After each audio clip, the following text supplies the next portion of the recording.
So she says we're live. Well, again, we'll do the usual. Give it a couple minutes until a couple people join us. Are we live right now? Yeah, we are now live. Hello, That's everybody. that's the deal. Gotta love being a small YouTube channel. Gotta Yeah. wait. Well, I suppose the other thing, I mean, at some point, I don't have that many much more subscribers than you. I could, I mean, if we're co-hosting, I could probably host it one night too, I suppose. Sure. Yeah. I And mean, that whatever. way, and that way, it gives more. We might get a little more, maybe a little more exposure. So then, when they return to your channel, you get more subscribers, and just sort of I'm exponent. Just to not try to help both of us. I don't know. not. Yeah. I mean, I appreciate that for sure. I always try to send people your way, Yeah, because especially. I realize that you're taking on the burden of actually doing this and sending out the Hangout link and yeah, I get to take advantage of that. So Cool. Well, it looks like we got someone in the chat. Samoki dude, what's up, fam? Was his response. What's up, brother? Good to see you in the chat. So I mean, we can get started. I mean, I'm down, but no, I appreciate that. We'll definitely have to talk about that a little bit later, and we'll plan on what we do with that because I'm not opposed to it. But yeah. cool. So we can probably get things started. It looks like. What's up, guys? Welcome to the 5th episode of Let's Talk Comics, where myself and my co-host ComicBoom from the channel ComicBoom, there we go, uh, discuss one of the many facets of the storytelling medium that is comics. Whether it be stories, creators, constructs, adaptations, we touch on it all.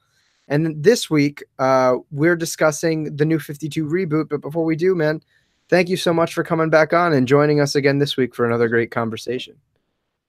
Well, thanks for having me. Thanks for having me. And New Tis 52 is a mini. That is a mini. It's a convoluted and crazy controversial. topic, controversial Yeah. topic. It Very is much. for me anyway. For me, No, but I think it is for most people because a lot, like, you have a lot of people like me who most of my early reading was the New 52. So I'm like, I don't want to say I'm in part biased because now I've gone back and read like the vast amount of source material that's out there now. But then my first, well, I mean, like, we've had the conversation. The first real comic I ever read was like Final Crisis, which is terrible. But my first like deep dive into comics was Scott Snyder's Batman. So I think the New 52, like, while largely a bit of a flop critically, does have some really good books in it that people tend to overlook. And I think that's like the biggest goal of our conversation tonight, is to just chat the good books that came out of the New 52, because you know what? They exist. yeah, no, Um, no, they definitely do. They definitely do. Before we there's some introductory comments I can say about the New 52, just by way of some background that I think is interesting. But did we want to talk about our pull list first for this Yeah, week, or yeah. So for those of you recurring listeners, which seems to be the most of you, we kick this off usually with our kind of highlight pull of the week, or the pull of the week, something that we've either read from this week or something that we anticipate, maybe if we haven't gotten to read it. And by that I mean I'm a slacker and haven't gotten to really read anything. But there definitely are books that I look forward to. Comic Boom and I were talking throughout the week, or I guess over the last couple of days, about Batman 54. I've heard some really, really good things about it. Matt Wagner back on art. I don't remember the last time I saw him in a Bat book. yeah, But from what I understand, it really explores like the father son, or just familial relationship between Bruce and Dick. And to be quite honest, like, from Grayson and other things, I think Tom King writes a better Dick Grayson than he does Bruce Wayne. So I look forward to reading it, and I look forward to seeing Matt Wagner's art. And then, like, another small shout out to Captain America #3. Ta-Nehisi Coates has been killing it. Lainil Francis Yu on pencils. Awesome, awesome stuff. I just realized that the guy who's drawing Captain America also drew Superman Birthright. yeah. So I had no idea about that. So, but both books I look forward to reading, man. What about you? Well, all the books you mentioned, I've read already. But I know I spoiled things in the past. I promise I won't spoil. Um, I will say this though. I'm not going to give a high review. I'm not going to give high marks for Batman 54. Really? I didn't think it was particularly well written. Wow. Um, but I got some funny reasons as to why. And by the way, I acknowledge that you could. I already know why people will like it, and I got a couple reasons, somewhat comical, why I don't. But that's a discussion you and I will have for another day. Yeah. But a couple of shout outs. James Bond origin. I've always collected all the James Bond from Dynamite, and they've come out with an origin for James Bond. And to be quite honest with you, I think I've read one story once that purported to be a James Bond origin story, and so this one I'm really looking forward to reading. I haven't read it yet, but it's by Dynamite, and it looks. I don't know. I'm hoping that it's going to be good. I guess the jury will still be out on that. And the other one that I read, and it's really good, is Death of the Inhumans #3. Donny Cates is really hitting it out of the park, and there's a fantastic new appearance of a particular character from Thor mythology that makes his appearance, and I won't ruin it for people, but it's really good. And Donny Cates continues to kill Inhumans in a surprise, the self-titled comics. So that's so go out and get those. Yeah, I mean Donny Cates has been killing it, man. I know Comic Man Jake in the chat had brought up somewhere that he thought that Cates was like the next like Jeff Johns for Marvel.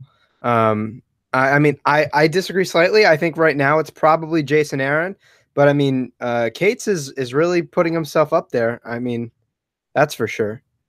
Yeah, I actually, well, I would. I mean, to me, it's apples and oranges. I would actually agree with Comic Man Jake. I actually think that Donny Cates, maybe it's because he's more prolific right now than Jason Aaron, but I think Donny Cates has more of a connection to the characters, and he's on fire right now, and I actually think he understands the characters better than Jason Aaron does.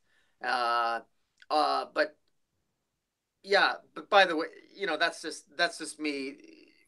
I love Jason Aaron. So again, that's like me saying I prefer an apple over an orange, right? I mean, I love them both. I love fruit, right? So Jason Aaron is hitting it out of the park with Avengers right now. And by the way, Avengers #7, which is the Ghost Rider, the prehistoric, the origin of the prehistoric Ghost Rider, riding the big, what do you call it? The mammoth, the woolly mammoth on fire. Yeah. That's come out this week. I was hoping to show it here, but I'm so behind on Avengers, man. I don't think I've read Avengers since like issue 3. I'm a yeah, there it bad. is. Yeah, that's the if you can see it. That's sick. Ghost Rider on the woolly mammoth. So I paged through it earlier, and it seems pretty cool. I mean, just crazy stuff. Thanos Legacy came out this week. As Guardians of the Galaxy, first issue of that. Green Lantern's might. The cyborg Superman is back in the pages of Green Lantern. Dan Jurgens brought him back. I feel like Cyborg Superman's been in more Green Lantern lately than he has Superman stuff. Like between that and the Hal Jordan book. Yeah, well, the last time Cyborg Superman was written, it was in I think it was Action Comics 999 when he last appeared. Superman imprisoned him in the Fortress of Solitude and sort of trapping him in his own mind, and then he's made his way back and he's infecting the power battery, and it's pretty cool. It's pretty cool. It's a really good storyline. I'm liking Dan Jurgens' writing on Green Lantern. That's cool. It's pretty good stuff. That's awesome. I mean, something too. Taylor Pector in the chat makes a pretty good point. He says that Donny Cates is more like a Bendis, partly in the fact that he's writing like 5 books right now. That's a good point. I mean, that's definitely. I think I would say he's slightly better than Bendis because it doesn't take him 36 issues to finish a story. So Bendis, I think, is a little bit long-winded. I like what he's doing on Superman, but Donny Cates, what's great is he tends to have his he tends to make his point at the end of issue. One thing he has in common with Jeff Johns is the ability to end on a cliffhanger and to really ram a good plot point home and to ride with it and not drag it out longer than it needs to be. I mean, his runs have been just epic so far because of that. And Marvel very rightly is is throwing all the stuff they can at him right now, which is Yeah. good. I mean, It's working. we'll see. I've heard a lot of good stuff. His God Country's great, so we'll see. I know with Bendis right now, I think he's biting off way more than he can chew. So no, I mean, but don't get me started on his Man of Steel, or else I'll go on like a 30-minute tangent. So with that being said, so again, the topic for today is going into the good books that came out of the New 52, even surrounding the critical controversy around the books, and I guess I'll start with something that I think is kind of it. The people that really read through the New 52 know what I'm talking about, and those that kind of just read the mainline stuff, I think are going to be a little bit surprised. I think Aquaman, like as the first, I only read like the first three trades of Aquaman, but like the Jeff Johns Aquaman stuff was great, Yeah. really, really good. Coming from someone who at the time was almost exclusively a Batman fan, I picked it up. I picked up like the first trade, the Trench, just because I had Jeff Johns and Ivan Reis's name on it, and I read through it and I was like, this is sick. It's like fantasy and horror, deep sea stuff. Like, this is kind of half what I want part of the movie to be based off of. Like, imagine James Wan directing an Aquaman in the Trench movie with those crazy, like there's so much stuff, there's so much shit we haven't seen out of the water. And they're like the Trench creatures were wild. Yeah, he did a good job. He put Aquaman on the map, and I remember John's first issue of the New 52 for Aquaman, and he made it was very he did a lot of the almost the cliche things with sort of Aquaman almost speaking outside the comics, outside breaking the fourth wall. Talking about he was criticized for being talking with fish and he was talking to people in a diner and he just sort of he humanized Arthur Curry a little bit more and Yeah. he did a lot of the stuff that you just I think that people were joking about for years because I mean Aquaman has never been a particularly well received character or popular. I don't care what anybody says; it just isn't. If it was, it would sell more. But it doesn't matter who writes it. And Aquaman's had some fantastic writers, from Peter David to I mean, I just remember Peter. There's another one who I I thought I think did. I think Dimmitt. I think Dan Abnett, for at least the large majority of the Aquaman Rebirth, did a really good Yeah. job. For the first time, Aquaman was one of those books that I prioritized reading every other week. Oh, And I well, yeah. If we're talking about if we're talking about Rebirth oh Aquaman is fantastic. yeah Like it's really good. It's really come into its own. Rebirth Aquaman, I think, is better than the New 52 Aquaman, in my view, by a country mile. But focusing on John's New 52 Aquaman run, there's no question he put Aquaman back on the map. No yeah question.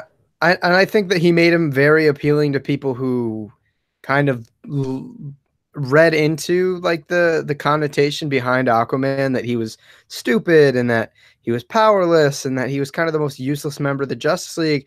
And like you said, they even addressed the whole talking to fish thing. Like the whole thing is very conscious of I guess the stereotype behind Aquaman. And then Justice League, Jeff Johns even did the Throne of Atlantis arc, which was really, really good. Yeah. And again, I mean, unless you have more to say about Aquaman, I guess that's a good segue into Justice League. Just a quick thing about Aquaman. I believe that John's teased the War of the Seven Seas in the New 52, and he's never told that story yet with Aquaman. I don't think he ever told the story. He teased the War of the Seven Seas at the end of his Aquaman run in the New 52, and he's yet to tell that story. Do I you don't think? believe he did.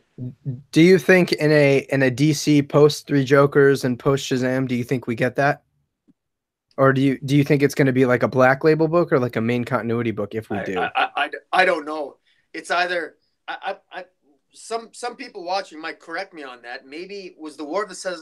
I don't think the War of the Seven Seas was addressed in a Justice League story. There was an Atlantis storyline in Justice League, but I don't think it was. I don't think. At some point he might if he comes back, but right now Johns has so much on his plate coming back. I'm not sure what he's going to do, but it's going to be addressed at some point because he talked about it and teased it even years after. and he's not done anything with it. But Yeah, yeah, it was also clarified for us in the chat as well. Taylor says, "Yeah, the rise of the Seven Seas never happened."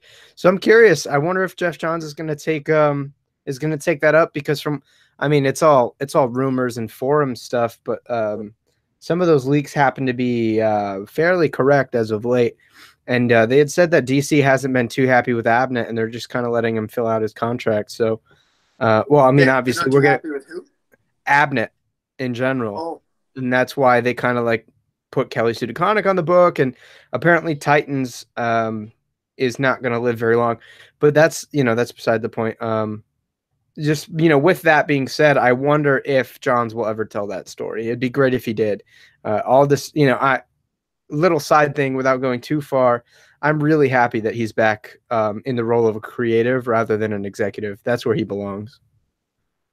no question, no question. Yeah, I agree. So, with that being said, we did bring up the Throne of Atlantis and Justice League. I think Justice League, it never was one of those books where I was like head over heels for, but it was always good. It was always consistent. There was never a moment where I didn't like reading it. The only thing I will say is that because it's a monthly periodical title, Dark Side War got a little bit slow to get through. Yeah. Reading it later, collected, it's a fantastic story. It's definitely one of those books that reads better in trade. But generally, his Justice League I thought was really good, especially the first volume. I think it was a great introduction to people who really don't know a lot about the characters. Yeah. Jeff Johns has a fairly good grasp on most every character in the league, which I think is great.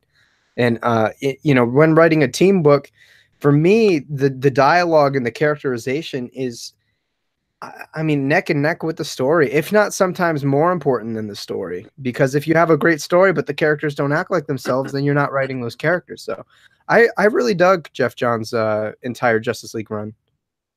Yeah, and there's actually a pattern here of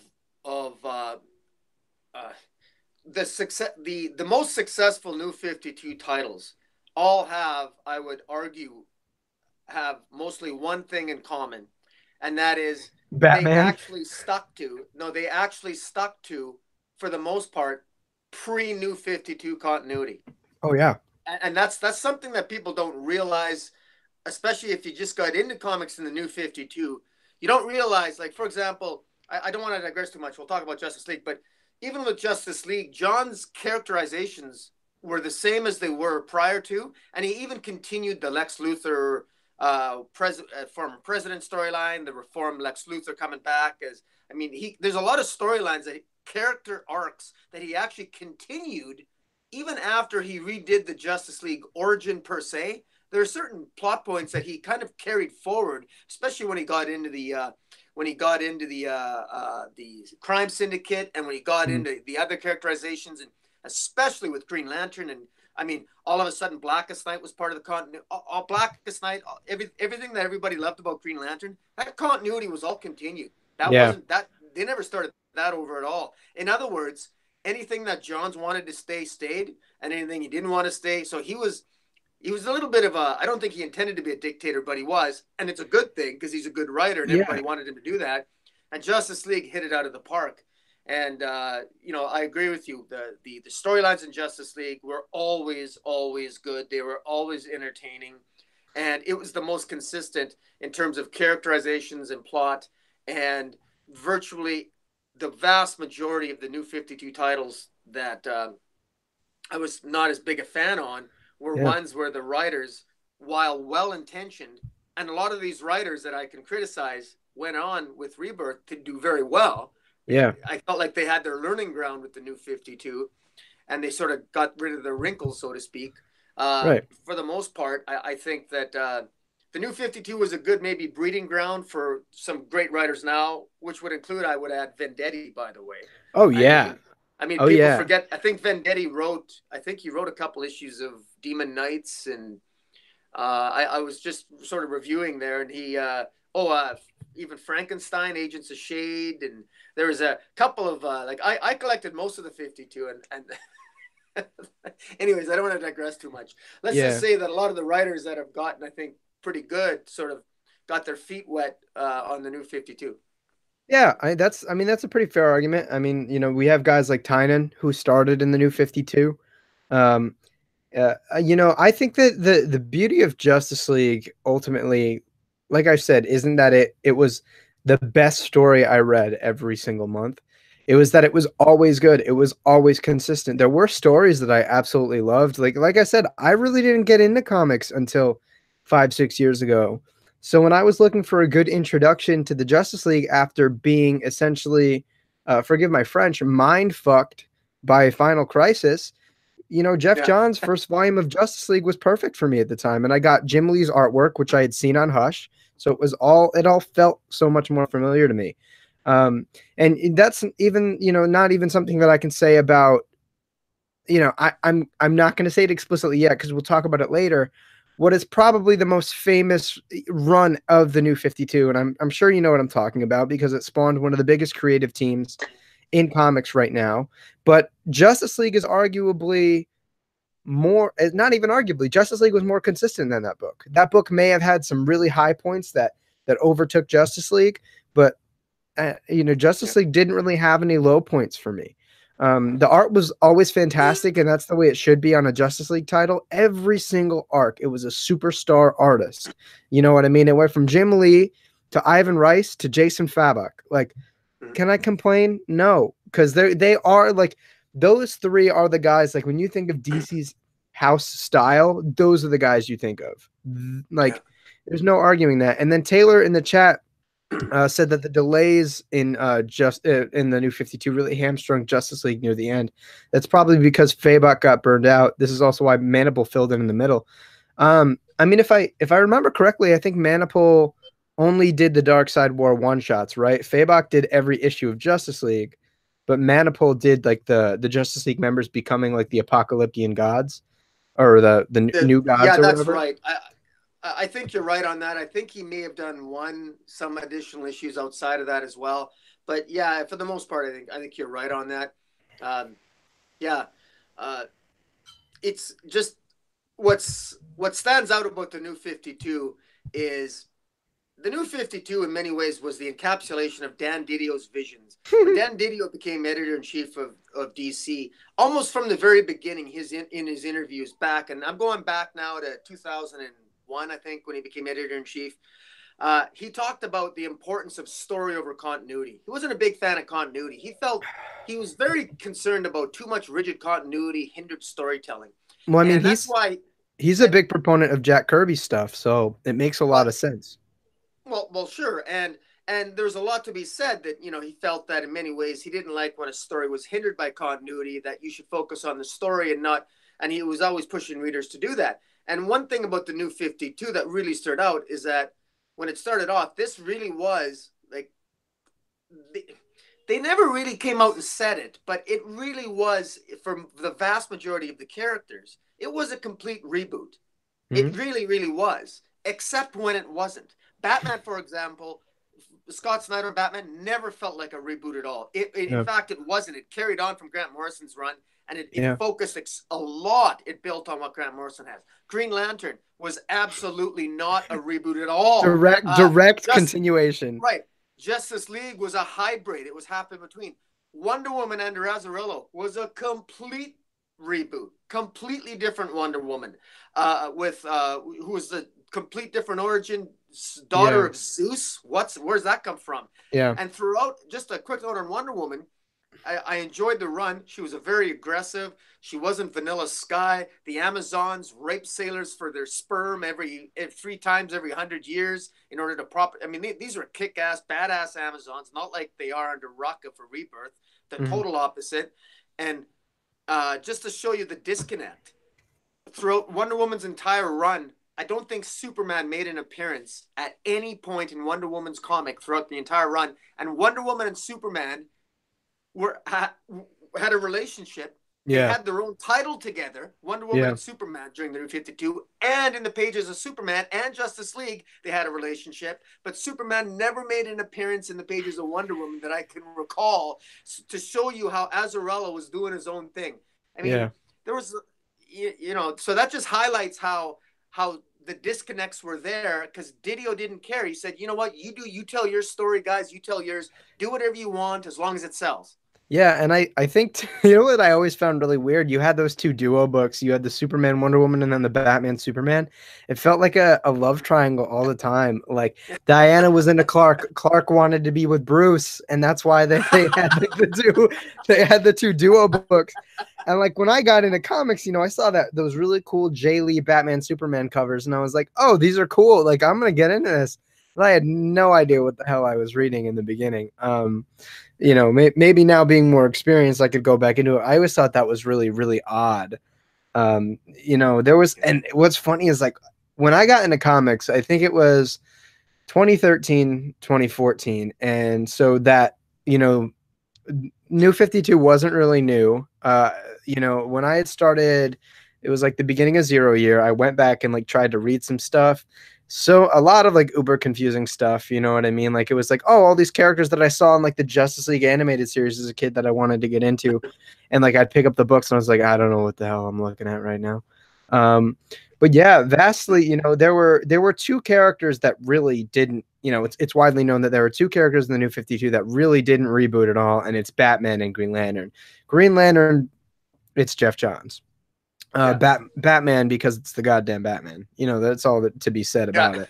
I pretty mean, I much. was, you know, in preparation for this video, I was rereading some New 52 stuff, and I was rereading Peter Tomasi's grossly underrated and underacknowledged Batman and Robin run, and even that, Oh like yeah, the first issue references Batman Incorporated, so oh yeah, it all kicks off of Grant Morrison.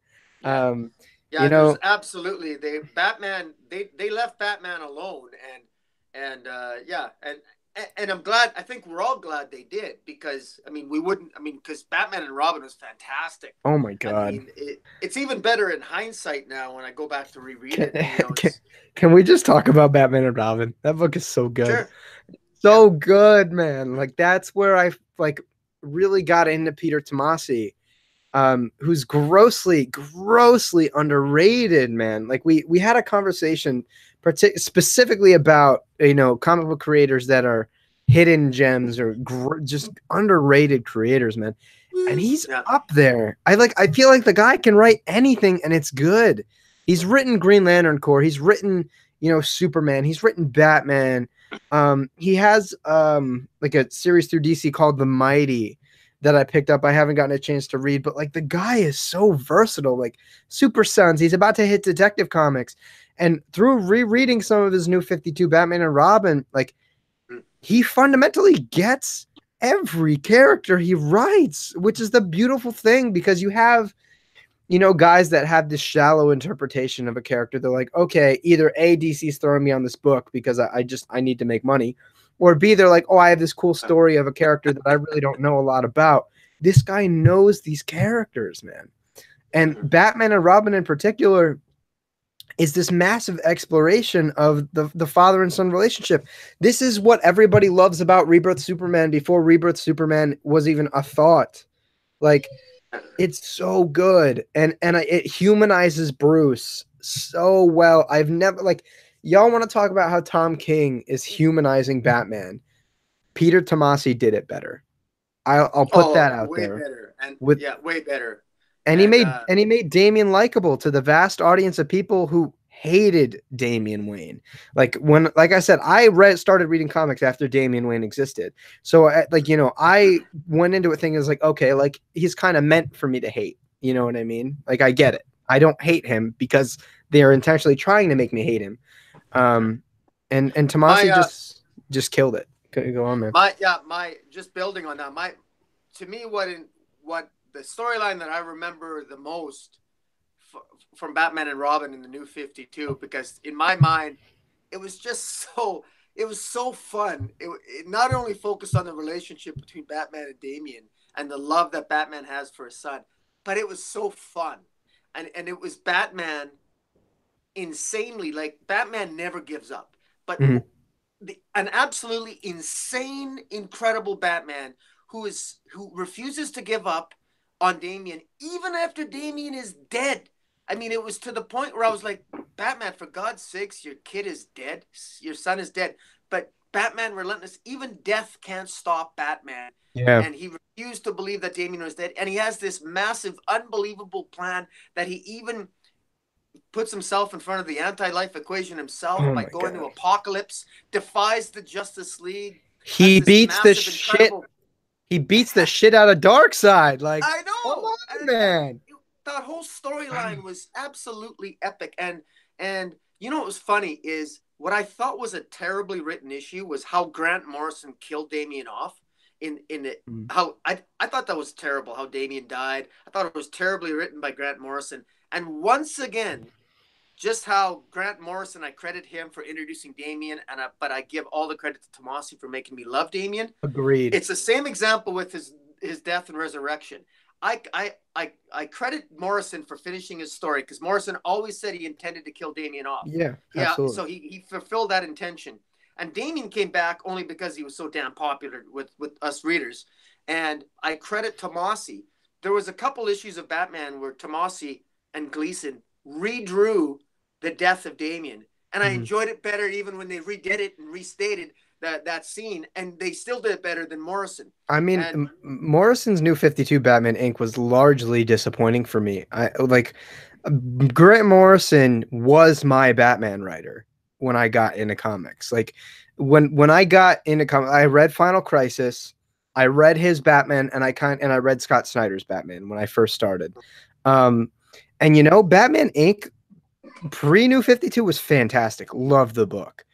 yeah, New 52 Batman Inc. was probably the most disappointing thing I had ever picked up. I just like I'm not a fan of Burnham's art, especially on a Batman book. I don't yeah, love it. I'm not either. Yeah, I I don't agree with you. I don't like the colors. They felt like they used bright colors, but they muddled them and they just felt really weird. And again, the writing wasn't great. I think that the concept for the story of Damien ultimately being killed by like his own upbringings was cool, but like just not well executed. I agree with you 100%. I think Tomasi did everything about Damien better. And I love, what Grant was doing with Damien, like when he first introduced him, Batman and Son, that was great. But like, and I've had a conversation with Tomasi about this, which you guys will see later. But uh, um, but the beauty of it is he really developed Damien, and it's the same thing with like Dan Jurgens and Jonathan Kent versus Tomasi and Jonathan Kent again. Tomasi took both of those characters and made them so lovable, and especially with Damien, one who was created to essentially be hated. The payoff was all there, man. Like I said, I reread some of the Batman and Robin today, and Bruce's love for his son, like in the beginning, you can see like, okay, he's had kids, but like this is his kid. This one, like this is little Bruce Wayne, and he went in with the most possible understanding that he could. And you can see over just the first trade how Bruce is evolving and understanding his role as a parent. He gets a lot of wisdom from Alfred because Alfred essentially raised a little Damien. He raised Bruce.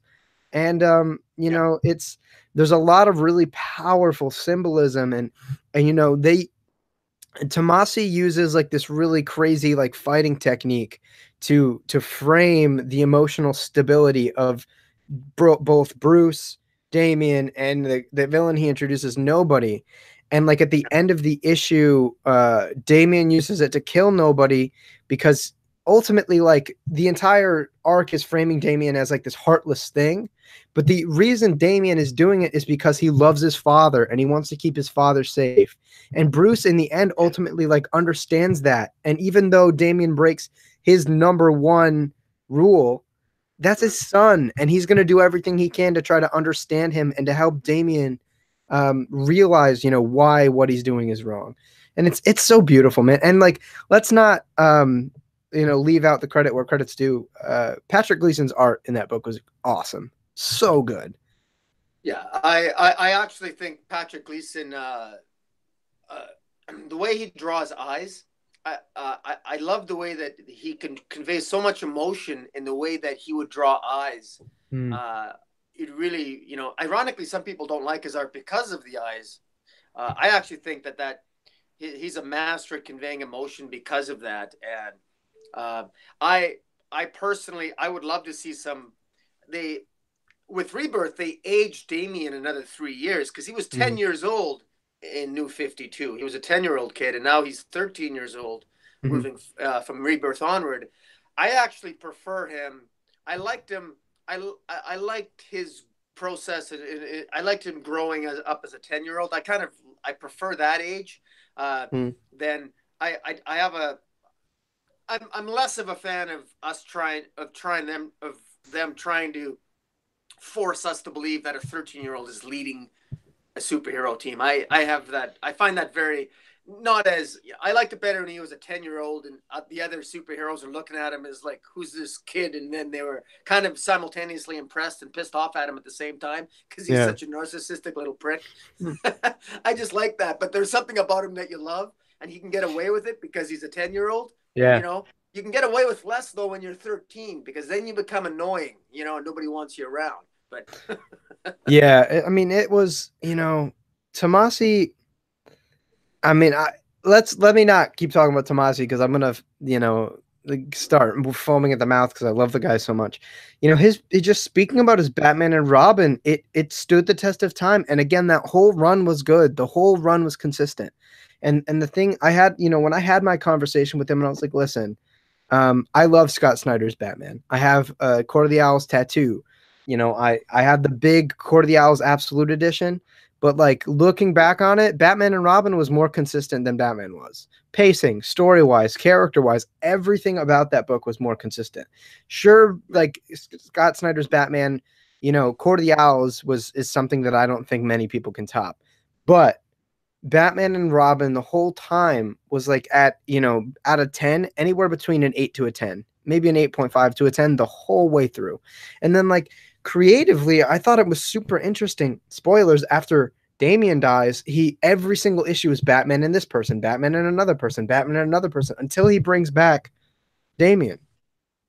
Um yep. and I think creatively, like, that was really cool. It was such a great stretch for Tomasi to like kind of flex his muscle and be like, I can write anybody, anyone I want right now, and it'll all work out. And again, Yeah. his chemistry with Gleason is awesome. Every single one of the, and then again, we got that Robin Rises. We got Alpha and Yeah, Omega. Alpha and Omega, and yeah. Yeah, and then it's like Robin Great. Rises Alpha. Batman punches Shazam. Like Shazam stops Batman from like, without overcomplicating things, Batman is like trying to get to Apocalypse to save Damian or to revive him. Shazam stops him. Batman cold cocks that motherfucker unapologetically. Like, just the symbolism of like the father-son relationship and how seriously Bruce takes that, because he didn't have a father. And over the time you see that Bruce develops more and more as a father figure to Damian, and Damian evolves and becomes a better character and begins to understand why Batman does what he does. Yeah. No, I know. And, I mean, the whole concept of going to Apocalypse, I mean, Batman will literally go to hell to rescue those he loves. And it's just, I mean, the symbolism was perfect. The stories were great. My favorite was Batman, and you said all the team ups.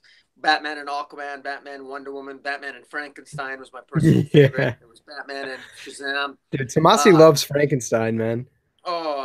Frankenstein at the same time was also in Frankenstein and the Agents of Shade, which was a New 52 title, and that was written by Jeff Lemire for many of those issues. And I love that. I love that. I actually quite enjoyed that Frankenstein series. It made me actually like Frankenstein.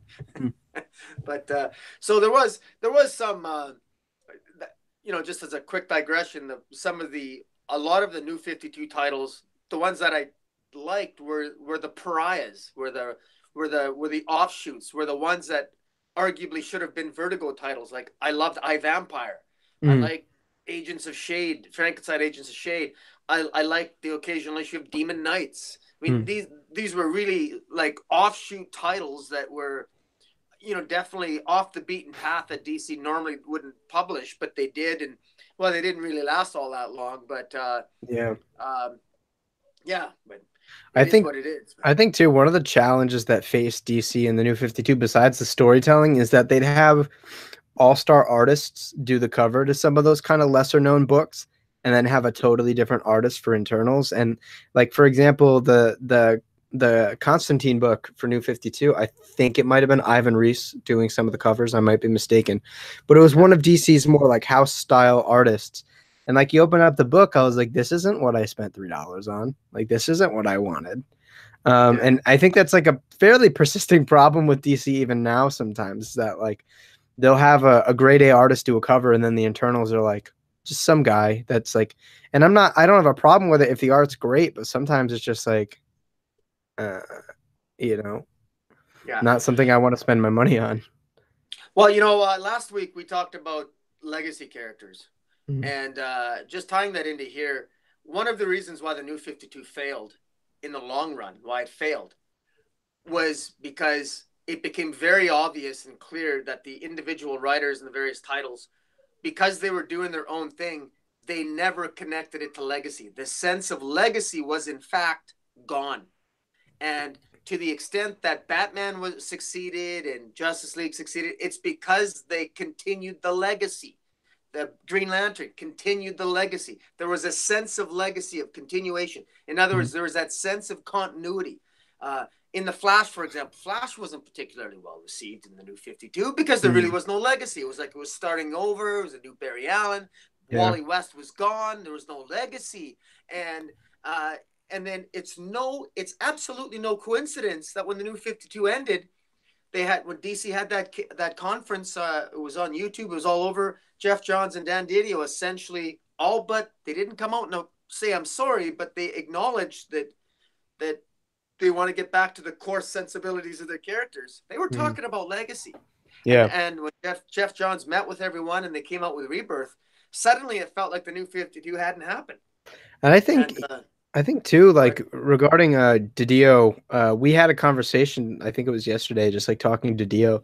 I feel like a lot of that like forced like the I think a lot of the New 52 was like a Dan Didio brainchild, especially with, what they were doing. They like put a lot of emphasis on like Pandora and the Phantom Stranger and Mm-hmm. someone else, and like they like forced those in there to make them super important for Trinity War. And Trinity War I think ultimately was a bit of a bust. Like I loved the idea of it, but it just Yeah. was not like it felt so forced. I think that was like the big brainchild of Didio, Yeah, and Trinity War led into Forever Evil. which was great. Yeah, yeah. So I mean, but it was. I hear what you're saying. There was. So I mean, look. I mean, to me, every even a you can have a series of bad ideas and still fluke off a good one. Yeah. Okay, occasionally, So I don't want to. I want to be careful. I want to give Didio his credit where credit's due. He's had some successes, but I just to me, what all of DC's successes, 9 times out of 10, it all comes back to the hope and the legacy and the sense of excitement and adventure and fun. And to me, DC right now is riding a precarious path because I think they're riding, once again, they seem to be riding a little bit of darkness, hoping that, and I fear that they're going to veer off a little bit too far, but that's a topic for another day. Yeah, it seems like with those types of things, like the cycle is always there, but it seems like the time span at which like each segment of the cycle lasts is shorter. So I feel like you get around the whole cycle much quicker every couple of years. Um, Yeah. but ultimately, with the New 52, what? Oh yeah, so Taylor, in the chat, the third character I was fitting in was the crappy New 52 question. Thanks, man. Yeah, it was like. Those felt so forced, and it was just like I love Forever Evil. I went back, I bought all the individual floppies. Like I'm going to New York Comic Con in about a month, and I intend on getting at least most of them signed by David Finch if I can. Yeah. So that was awesome, but it just everything felt like it was shoved down your throat. Not everything, but like a lot of things in the New 52, and I think that's why like a lot of older fans excuse me, got like really turned off to the whole thing. But I've brought up a couple books that I really loved out of the New 52. There's more for later, but what's something that we haven't mentioned that you really dug out of the New 52? Well, one of the things that I really loved, which has been soundly rejected in Rebirth, Hmm. and I'm an outlier on this, but I really loved Brian Azarella's Wonder Woman. Uh, I did she too. was she was the daughter of Zeus. She it was one long. It was for the most part. It was 3 out of the 5 years was Brian Azarella's story. It took him 36 issues to tell his one story. Basically, it was one massive story, and then there was another 2 years of well, Meredith Finch and David Finch, and but in any event, uh, Wonder Woman was a darker character. The Amazonians had a darker history. They were more hardcore. They were kick ass. Brian Azzarello basically, I think he answered the questions of more realistically. For example, if can you imagine an island of 3,000 immortal women Hmm. isolated from mankind? Yeah. Does that really sound like a recipe for a peaceful nation? Yeah. uh, I mean, of course not. It's ridiculous. I mean, and I'm not, and I'm not saying Brian Azzarello approached it from a chauvinist point of view. I thought he was a realist.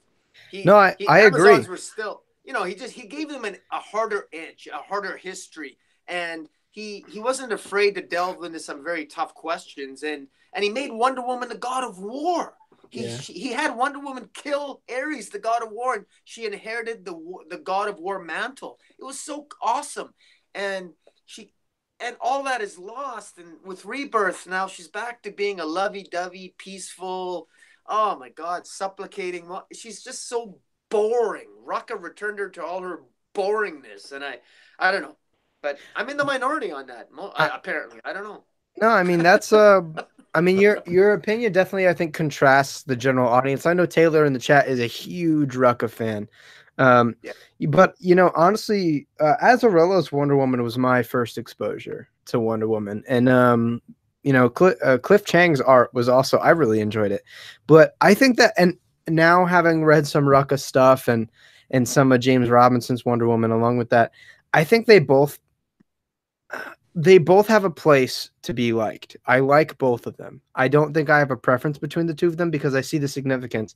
And the reason I've always liked Azzarello, again, is I'm with you in the minority, is because he doesn't sugarcoat things. He brings a lot of realism to a very fantastic and grandiose world. This is why I love his Batman. Batman Broken City will forever be, what I think one of the most underrated Batman stories ever.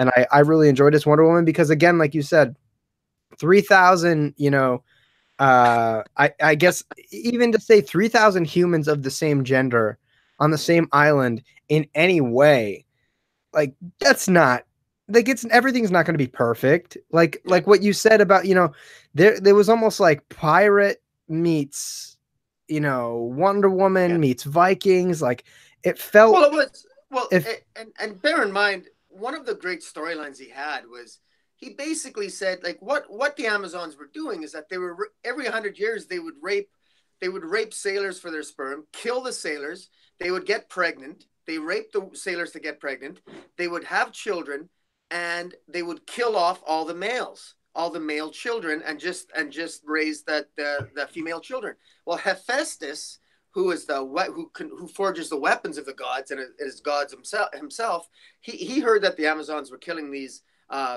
male children, and he thought that was abhorrent, and he made a deal with Wonder Woman's mother and said, "Look, give me the male Amazons, and I'll raise them, and they can help me build weapons in basically in my realm." And that's what they did. And so there was actually male Amazons, and of course everyone called them the Manazons. They became known as the Manazons.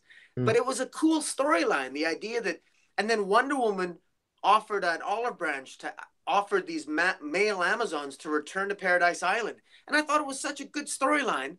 Of course, then another writer came along and exterminated all the male Amazons. Mhm. Donna Troy killed all the male Amazons. By the way, she was a crazy bitch. But anyways, it was just I thought it was inspired writing, and much to my chagrin, there's some people that just hated the storyline, and they thought, well, how dare you taint Paradise Island because only women can be on Paradise Island and only Yeah. women can be peaceful, and and I don't know. I feel like, because Taylor in the chat has expressed that he doesn't feel like making them rapist murderers was fitting. But you know what? I feel like if they generally if you want to respect what has come before, I think that Azzarello's run would have been taken a lot better if it were like an Elseworld story. I mean, people love Grant Morrison's Wonder Yeah. Woman Earth 1, so maybe not an Earth 1, maybe it was the Earth 2 Wonder Woman or something, if they had handled it that way. I like the story, and it might be, it's like I said, strictly because I had no exposure to Wonder Woman between reading that. So while I understand that the stuff that came before from like Rucka and Perez and, a bundle of other writers and artists is very significant to the character, and Yeah. I can see why old fans might feel disrespected, Well, but I think the story quality was great. It establishes like this sense of I don't want to say historical accuracy, but it's almost like what you would think a prehistoric group of women yeah. would do to survive, because on a very basic level, especially hundreds or thousands or however, whatever quantity you want to use to express a long amount of time, years ago, you know people were savages in general. So it's like, Mhm. I think that it was a really good kind of like blend of uh human society thousands of years ago to fantasy and fiction. So I really enjoy it. Taylor, I see why you don't like it, because I get it. You're a huge Wonder Woman fan. That was your Wonder Woman. If somebody did some wild shit with Batman, I'd probably feel the same way. But I, At one point in Wonder Woman, she called one of the most controversial comics issues was when Azzarello had Wonder Woman call one of her villains a bitch. She called one of her villains a bitch. Wonder Woman looked at another character. I forget the character's name. That was a bald headed. Uh, Anyways, it's unimportant. Anyways, Wonder Woman called her a bitch, and God, the internet. I mean, the Wonder Woman part of the internet just exploded. Wonder Woman would never call another super villain, even if she was a murderous person. She would never call someone a bitch. That's not in Wonder Woman's nature. And I thought to myself, and this is, I don't want to digress too much, but I just want to. One of the reasons why I like the New 52 Wonder Woman is that Azzarello understood that Wonder Woman is not Jesus Christ. mm, She's not an avatar.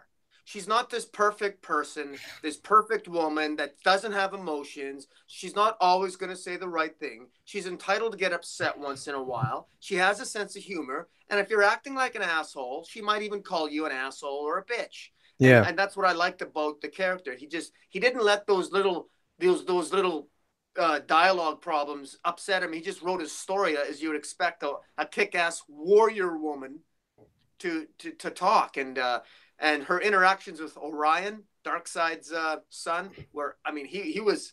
They even flirted a little bit there too. Orion at one point slapped Wonder Woman's ass in one of the issues, I and remember she that. she yeah, and she. I mean, it was anyways. It was just fun reading, good interaction, good storytelling, and well, obviously, I mean, hey, when DC at Rebirth, when they got Rocca said he would never come back to DC after he had a bad experience in 2009 when he left DC. He said he'd never come back. Mm. Greg Rucka and Jeff Johns, they courted Greg Rucka, and they basically gave him carte blanche to do what he wanted with Wonder Woman, and he did, and he basically returned her to the perfect godlike avatar that she basically is now. And What? anyways, Well, I mean, the thing I liked about Greg Rucka's run, and I'm not going to get too far into this, was that he flawed her in different ways in making her feel very ungrounded from what she thought she knew about herself, and I really enjoyed that. But and again, without going too far, I'll go back to the New 52. Another thing I really liked about Azzarello's Wonder Woman is that it presented the Olympian gods as people with too much power, and it talks about the pollution and corruption that comes with almighty power, and how Wonder Woman was kind of like the scathing sword to slice through it all. That was one of the things that I really love. I think it was like the first volume where she goes and beats the shit out of Ares. I yeah, think, yeah, and to save that woman who was about to birth a god, and I was like, wow, like this is visceral, this is crazy, this is cool. yeah, So to summarize my thoughts on Wonder Woman: The New 52, I liked it. I thought it was very fresh. I thought it was new.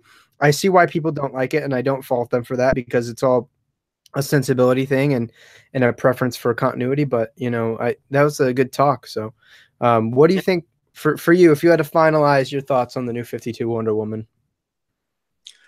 Just that it's I got the absolute edition of the first 36 issues. They're two absolute editions of Brian Azzarello's run. It's a wonderful story, and the great thing about it is that you can collect it, and at the very least you can consider it an Elseworld story. It's easy to Mhm. consider it just an imaginary Elseworld story. It's well told. It's self-contained, and if anyone ever has an opportunity to read Azzarello's Wonder Woman run in trade, probably pick it up in 4 trades. I would suggest they do it because it's especially if you want your Wonder Woman, not so vanilla sky. If you want her with a little bit of spice and a little bit of aggression, Yeah. pick it up. That Azarello. Wonder Woman's Azarello run. She's either avoiding arrows or she's licking blood off her axe. That's a far cry from Greg Rucka's Wonder Woman. That's always on her knees, supplicating herself, whipping her little cute little magic lasso around. I'm sorry. I like my women a little bit more. A little bit more aggressive. It Maybe that seems says like more that. about me. I mean, I do recall a previous conversation where you talked about your taste for a busty woman in comics. So it's Hey, gotta it's love that bondage in Wonder Woman. gotta love it, man. You gotta be a big fan of Grant Morrison's Wonder Woman Year One. Yeah, But again, so moving on to another book that you had mentioned earlier, actually, that I think was kind of controversial, but generally, for the most part, I really enjoyed it.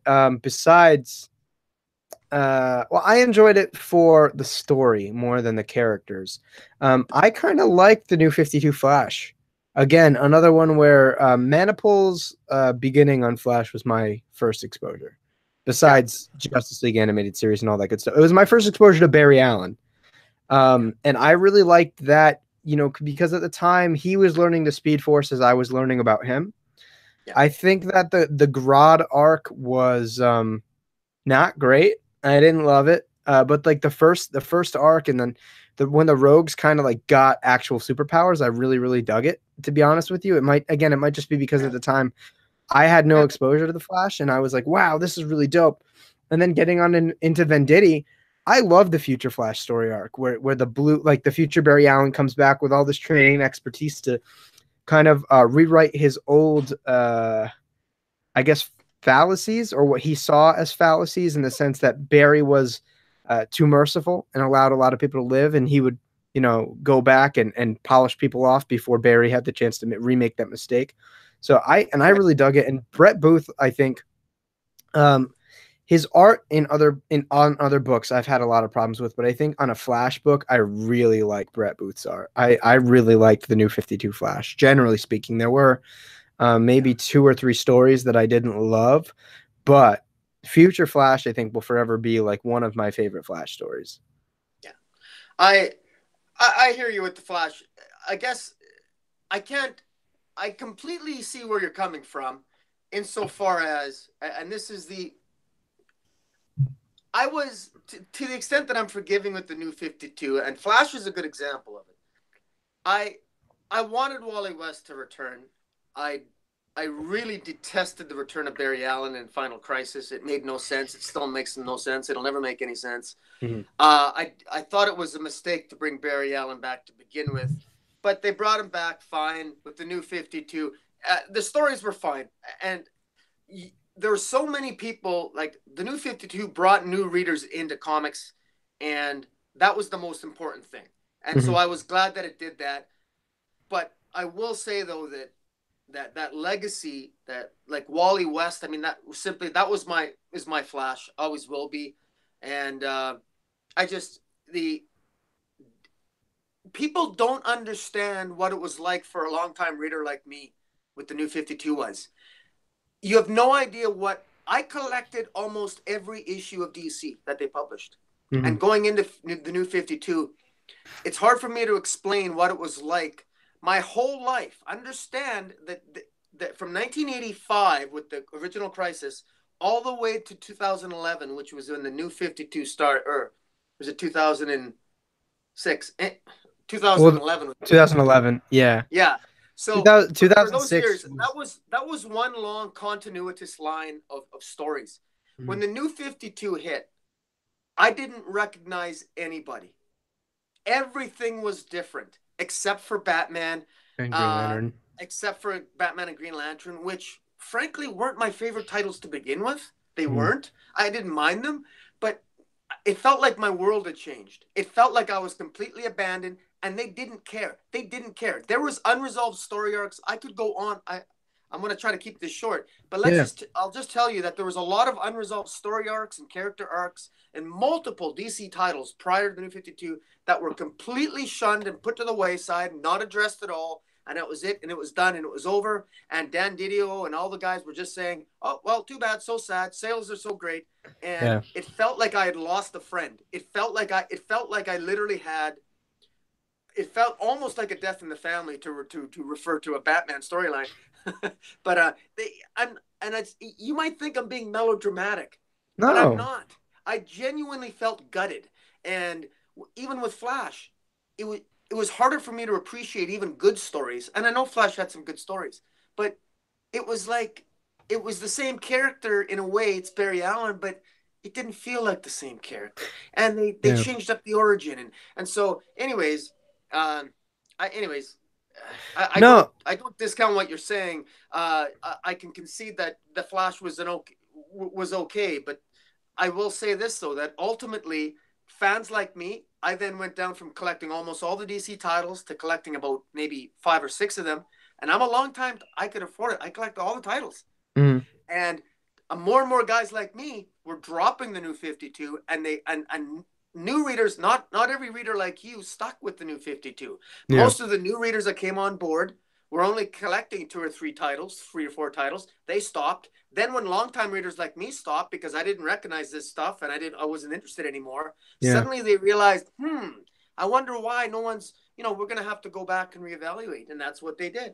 No, it makes a lot of sense. I can understand why and a longtime reader going to the New 52 would be very kind of disheartened with the whole state of things. And for me, when I started reading comics, again, I got into Final Crisis and I read some Grant Morrison Batman and then I started reading Batman and I was like, okay, I'll read Batman and Robin, right? Because it just makes sense. And I was like, okay, I'll read Detective. So in the beginning, I was really just reading Batman books. That's all I wanted to Yeah. read. And I think the next thing I had gotten into might have been Flash.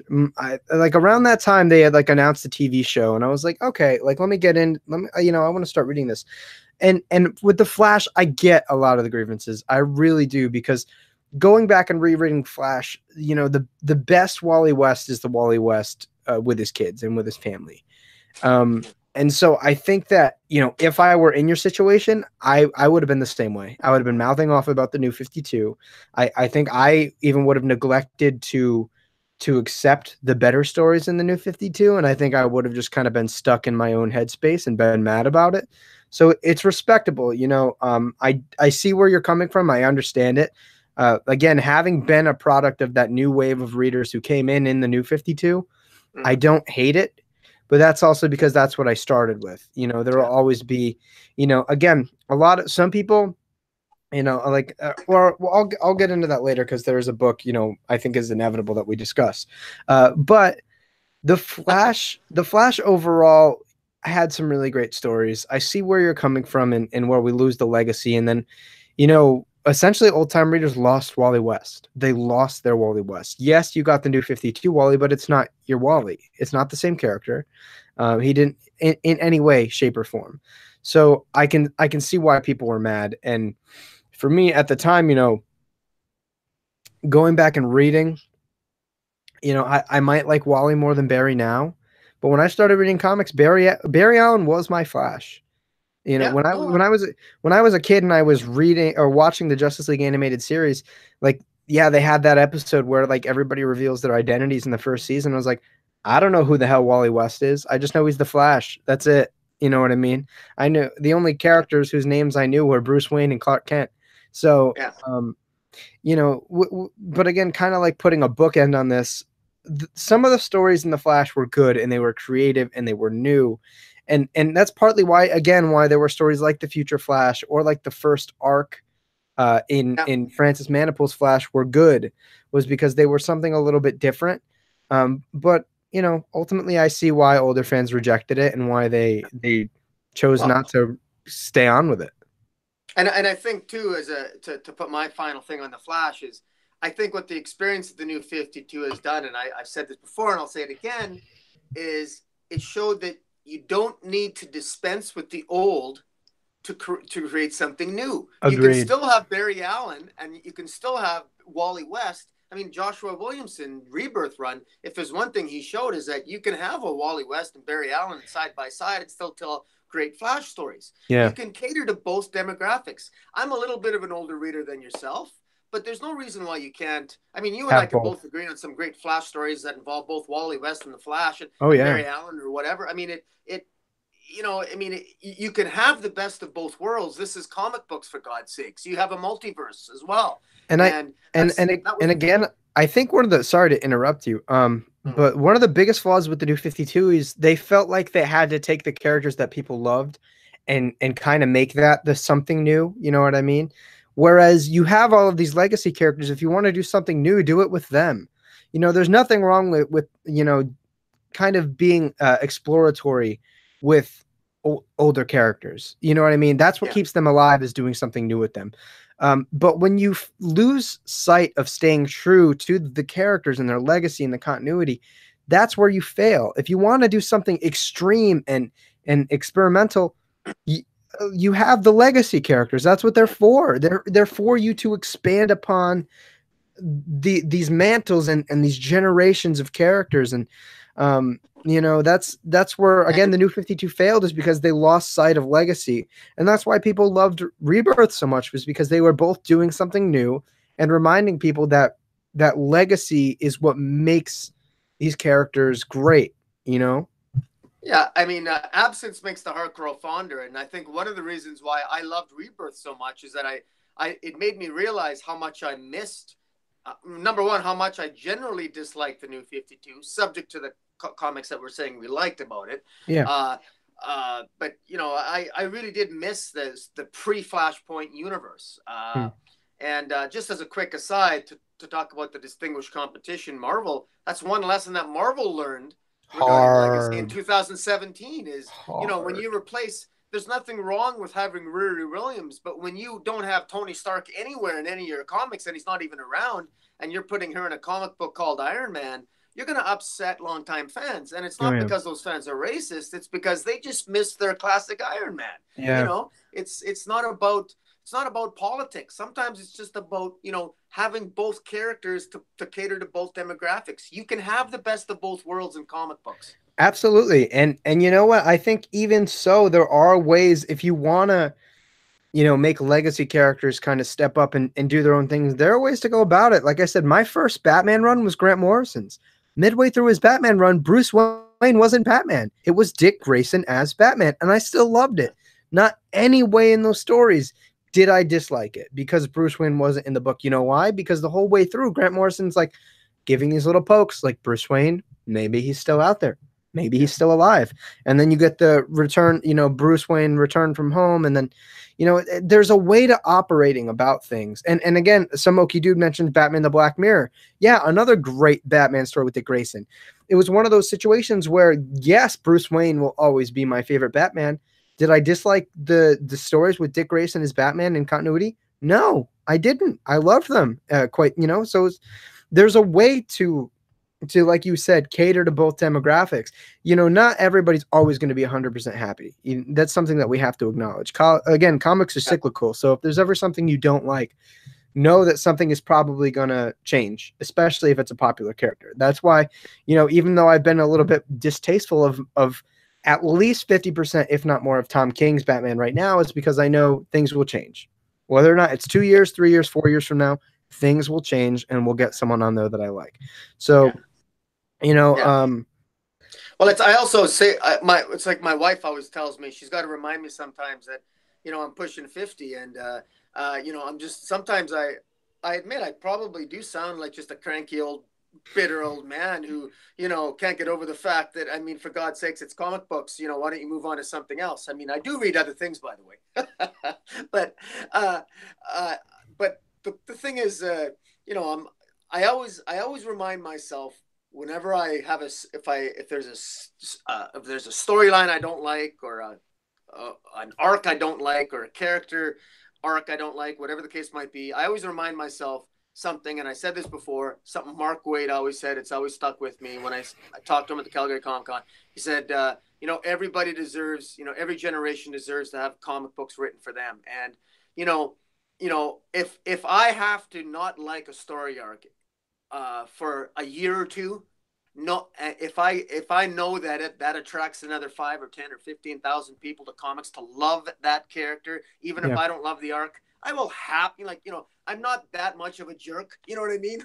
Hmm. I mean, I want more people to come into this hobby because I think it's fantastic. I think it's wonderful, and like you said, comic books are cyclical. If you don't like your character, relax, sit back, wait 6 months, and come back, and you'll have a different writer, and things will be different again. Right. And I think on the topic of kind of flipping status quo and doing something with characters you love, Taylor brought up in the chat Grayson, and that was a book that I want to talk about. I really liked Grayson for the most part. I think at the end, like the last couple issues, they had a fill-in writer, like Kelly and Lansing, I want to say. Seeley, I think Tim Seeley wrote a few couple issues, didn't he, of Grayson Well, at the end? Well, Seeley wrote most of it, I think. Seeley wrote a great majority. I think Tom King was kind of on the beginning and then a couple issues here and there, and it was mostly Seeley.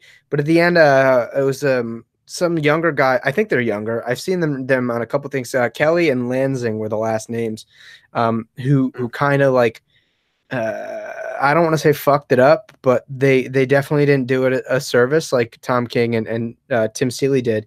But like largely, I really liked Grayson. I thought it was something fresh and new, and it was one of those things that you knew wouldn't last forever. I feel like if you have some level of common sense, I feel like you knew it wouldn't last forever. So there's Yeah, no reason to get mad about it. But and that's what introduced me to Mikel Janin's art, who I yeah, grew to really, really like. And Grayson again was a way to take a character and do something fresh and new with it. And even now, even into Tim Seeley's Nightwing and Rebirth and now Ben Percy's, they still acknowledge his time in Spiral, and it adds on to Dick Grayson's character just as much as anyone else did, just as much as Judas Contract did, just as much as his time with the Titans, the Teen Titans, the Outsiders did. I enjoyed it. The stories were great. I feel like they voiced Dick Grayson really well. He was still that snarky, like sarcastic guy who, really gets serious when it's time to, and that kind of yeah, spy noir feel with, Mr. Minus and they kind of like yeah, retconned like the original Kathy Kane into yeah. Well, Spiral. I thought that was super cool. yeah, and even what they did, I liked what they did with Helena Bertinelli with the Huntress. Where she was an agent of Spiral as well. I thought they did that pretty well too. And well, I mean, it was really our first exposure to Tom King and the Mikel Janin writer artist combination, which is now some of the best, arguably the best Batman issues that are some written by Tom King, but Mikel Janin is probably his Batman art. A lot of people probably wrongly think that that was his first DC work as Batman, and they forget about his amazing art. Some of the best iconic Dick Grayson images where they tease, they tease Dick Grayson's butt, and they tease whether or not he's gay and his sexuality. Yeah. That was magnified by Grayson. I think there's that famous drawing by Mikel Janin where it shows Dick Grayson in a suit, and he's doing up his tie, and he says, uh, it was a lot of sexual innuendo. I can't remember I can't remember what it was. But anyways, it was. I wish we could have interactive. I could show the images. But in any event, well done. Grayson was a very well written. It was definitely. I think it put Tom King on the map. I think in the eyes of a lot of the higher ups editorial for DC, Yeah. and I'm sure it's one of the things that led him to getting to trying his writing Batman once Scott Snyder basically was went out. Well, where did Snyder go after Batman? He went to All Star Batman, and Yeah. then Tom King wrote the regular Batman. Right. Yeah, I mean, I really, and the beautiful thing about that book is that you can read that with really minimal Nightwing Yeah. knowledge. You can just get into that book. And like you actually also got, I don't know if you guys remember, I want to say you got a bit of Wildstorm characters in there that we hadn't really seen much of since Wildstorm merged into the DC universe. Yeah, Um, Midnighter had a regular, ongoing, yeah, recurring appearance in Grayson. yeah, and I kind of miss Midnighter. Like after reading so much of him in Grayson, he was like heavily involved in the Batman and Robin Eternal, which I think again, like I'm not gonna speak in depth about that. I thought that was a really solid weekly series. It's one of my favorites. Obviously, it's not 52 level, but it was really good for a weekly series, Batman and Robin Eternal. Again, another decent new 52 book. Yeah. But yeah, I mean, you got Midnighter. I want to say like, didn't we get a Drifter? Was you mean Grifter? Grifter. Yeah, I'm sorry. Yeah, we Yeah, got Grifter and a couple other. I think Uh, we did. I think Grifter was in Grayson. Come to think of it, it's yeah, I'm trying and to a remember the storyline, but couple other Wildstorm characters were there. But like, I digress. I really just enjoyed the. I don't even want to say the context, just like the environment built around Grayson, and it was some like again, it was new, it was fresh, and it doesn't disrespect Dick Grayson at all. It's not like he, you know what I mean. And it's like the whole time, it's like it's not like he had abandoned his post as yeah. Nightwing. He was doing it solely as an undercover mission with Batman, Well, and then and he, yeah, that's right. Sorry. Yeah, and Sure. it just not only undercover, but also it came out of the pages of Forever Evil, where Dick Grayson was killed, or at least the world at large. Dick Yeah. Grayson's secret identity was exposed to the world as Nightwing. I don't somehow Dick Grayson was exposed as Nightwing, but that somehow the world it never occurred to anyone in the world that Bruce Wayne was Batman. But leaving aside that little faux pas, then Dick Grayson goes into hiding as a secret agent for Spiral, and I mean, not yeah, so even it was a good segue. not even the Bat family knew until like towards the end of the series. Like those were really great issues where he kind of like comes out and talks to the members of the Bat family, and they're all pissed. They're like, "Yo," like except for Damien. I think Damien was like ironically the most chill about the whole thing. Yeah. But Grayson's a solid book. If you guys really like Dick Grayson, and you really want a book that's like different, you just want some Dick Grayson love, man, Grayson's a solid book, and it's probably all collected in some sort of trade. So go check it out. Solid book. It Yeah, does. they have an omnibus. There's an omnibus that's either it's already. I think the omnibus is coming out or it's already out in the next few months. But I'd encourage people to Google it. And again, it's one of those books that does well at doing something new and not disrespecting what came before it. So, Grayson, man, solid book. What would you say is your next pick to talk about a solid new 52 book? Oh, solid new 52.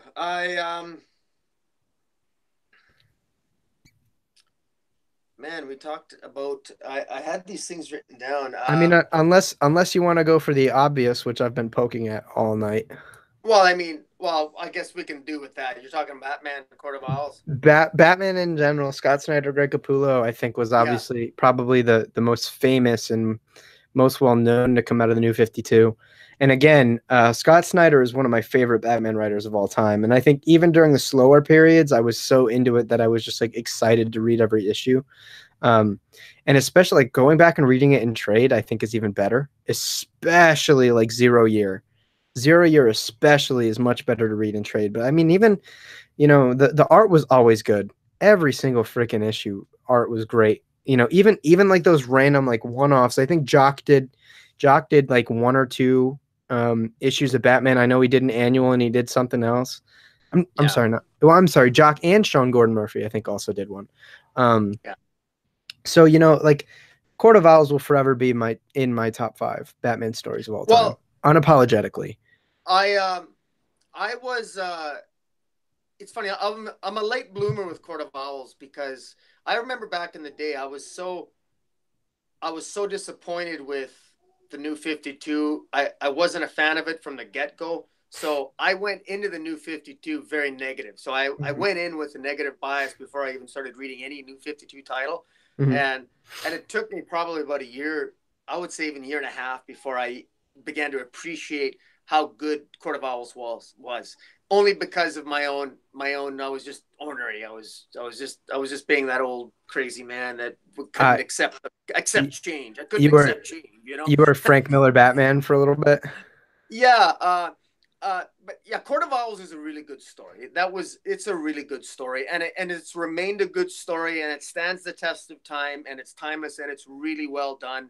And uh, uh, but I will say this though, I that's probably one of the um, I think that's really. I'm not a huge fan of the Death in the Family that Snyder did, and I don't like his year one. His year one was 8 issues too long. I mean, I s- I just thought, and it's not a timely. I don't find Snyder's year one story to be. As a matter of fact, just by the way, in Batman 50, so that's my daughter in the background, a little loud. Batman 50 apparently hints that Frank Miller's year one is technically still in continuity. If you yeah, read yeah. Batman 50, it hints at that. So I don't know to what extent that's still in continuity in conjunction with Snyder's year one, or if they're or how they both reconcile or not. But they're both good. But I personally find that Frank Miller's year one, I'm biased. I prefer that. I find that it's more timeless. Whereas with I Batman, Snyder's year one used technology and it was very, very set. I don't know how it's good. I don't know if it's it's going to stand the test of time very well. well, it's a But Scott Snyder. I will say that year one will forever be my preferred Batman origin. No questions asked. Scott Snyder, his Zero Year, it was actually one of those books that I read after I read year one. I read year one before I read Zero Year. But I still like Zero Year. I really do. I think that the profoundly like reimagining Batman's origin with Greg Capullo's art was fantastic, and the homage to the Detective 27 cover was awesome. I really, really dug that. I think it was inventive. It was reimagining Batman in the modern age with modern, oh well, obviously better than modern technology, but Batman who has access to that type of technology. And again, Zero Year in particular is one of those things that rereads much better in trade. Much, much better because there's no stopping and waiting. That was the most difficult thing about Scott Snyder's Batman for me. I think generally speaking, is having to wait because he's a proponent of very long story arcs. Most of the arcs in his run were 5-6 issues. I think, yeah, 6 issues generally speaking. And Court of the Owls lasted 2 volumes. Zero Year lasted 2 volumes. Ultimately, you had Endgame into the Mr. Blue Mark. I would consider that almost one big arc. Um, so but I really, really enjoyed it. I liked Death of the Family a lot. I really liked that book when I remember like when it was coming or when so when I started reading comics, Zero Year had just started, so I was like just picking up the hardcover, and I was so fucking high off of life after reading that. I really, really dug it. I liked some of the tie-ins. I liked the interaction that spawned from that in Batgirl under Gail Simone with the Joker and Batgirl. I love that because they acknowledge the Killing Joke. yeah, Um, I think too it does a good job at really establishing the relationship between Batman and the Joker and how Joker questions, how they kind of both need each other to exist. And if there were any villain, one of the biggest arguments about Batman and his viability is that he ultimately creates these supervillains by being Batman. And I think that the truest example of that, if I were to if I were to discuss that, the truest example of that is the Joker. The Joker would not exist without Batman, and it puts into questions Batman. It puts into question Batman as a mechanism to do good, and I really, really enjoyed that. It makes Batman question himself. It puts a little, it ruffles the feathers of the family. I just really liked it. You know what I mean? And I, I'm yeah. I, I mean I'm kind of Go ahead just and finish your thought. I'm just unapologetic about it, man. I liked Death of Oh, the Family a lot. one thing I'll grant you is Scott Snyder he raised just a whole slew of. He was really big on raising a slew of philosophical questions about Batman and the Yes. Joker, and which I, for me, I guess over time, I don't feel that for the most part his narratives really conveyed how profound he pretended or tried to sound in interviews. Uh, I will say this though. Um, uh, I what I thought was his best idea and most inspired, Hmm. although it took him way too long to get there. I really like the idea of introducing Dionysium, and the thought. I like the idea because it's a little out there. Because it never made any sense to me. I think Joker, by the way, is my one of my least favorite villains of all Hmm. time. I don't like the Okay. Joker, never have. I don't like him as a Batman villain. I think he's redundant. I think he's overused. I think he's uninspired. I think he's unoriginal. And yet I don't really understand his appeal. I don't Yeah. get it because he's insane. I think he's the easiest character in the world to write. You can write him out of a character and say he's not out of character. He's the Joker. You're not supposed to understand him. What do you mean? What do you mean Joker's out of character? He's the Joker. He's not out of character. He's crazy. He does anything. And so, but I like what's. I don't want to get too off topic, other than to say that I like the idea of the Joker being immortal. I like the idea that, oh my God, maybe this Joker, maybe his insanity, there's a little bit of method to it. Maybe it's brought on by immortality, this Dionysium. It introduced an element that maybe he's more than just this redundant, insane person that, oh my God, we're all supposed to, like, I don't know about you, but to me, every time a writer writes the Joker, Wowed. we're supposed to be so impressed by him. Why? He's just a guy that rambles on and on and on and on, and he makes no sense. See, I think your take is interesting, and I respect it a lot. And I think that what you have to say is obviously controversial because it's the Joker. I will say I agree with you in some ways. In some ways, I definitely do not. Joker is my favorite Batman villain, just like everybody else on the goddamn planet. And I and I'm again, it's not one of those things that I'm apologetic about. However, the Joker is one of those characters that is at his best when he's rarely used. Because and the another thing I will disagree with you on, I don't think that everybody can write a good Joker. Because I've seen people not write a good Joker. And I think Joker, because of his insanity and because of his unpredictability, can be very diverse and can be kind of an awesome canvas for different writers to kind of go and paint themselves with. And when done well, can really, really pay off. I love Scott Snyder's Joker. I love the idea that he fundamentally is kind of inside Bruce's head the whole time, and that he probably knows Batman better than anyone else. And the fact that, you know, the thing with the Joker, I hate it when everybody uses him though. I hate it. I hate Joker oversaturation. I think that he's easy to get oversaturated because he's, like you said, he's, when people are like Batman, okay, like let's fucking do a Batman and Joker story. I don't like every Batman and Joker story out there, and that makes me picky on what Joker stories I really do like. Again, I don't like seeing Joker more than maybe once every 2 or 3 years. And I don't like to see the Joker unless he's written by, you know, particular people. You know, most of my favorite Batman stories have the Joker in them, or at least a large amount of them do. And it's because he's used either, you know, it's either because somebody has thoroughly thought out a way to handle the Joker that doesn't totally disrespect the things that have come before it. That's a big thing with me. Finding new things to do with characters without disrespecting the prior, which is difficult to do it. It's the test of a great writer. But the Joker ultimately, I think, represents even more so than Two-Face, because Two-Face does it in a more literal standard, the duality of Batman. He is Batman's antithesis to the highest degree.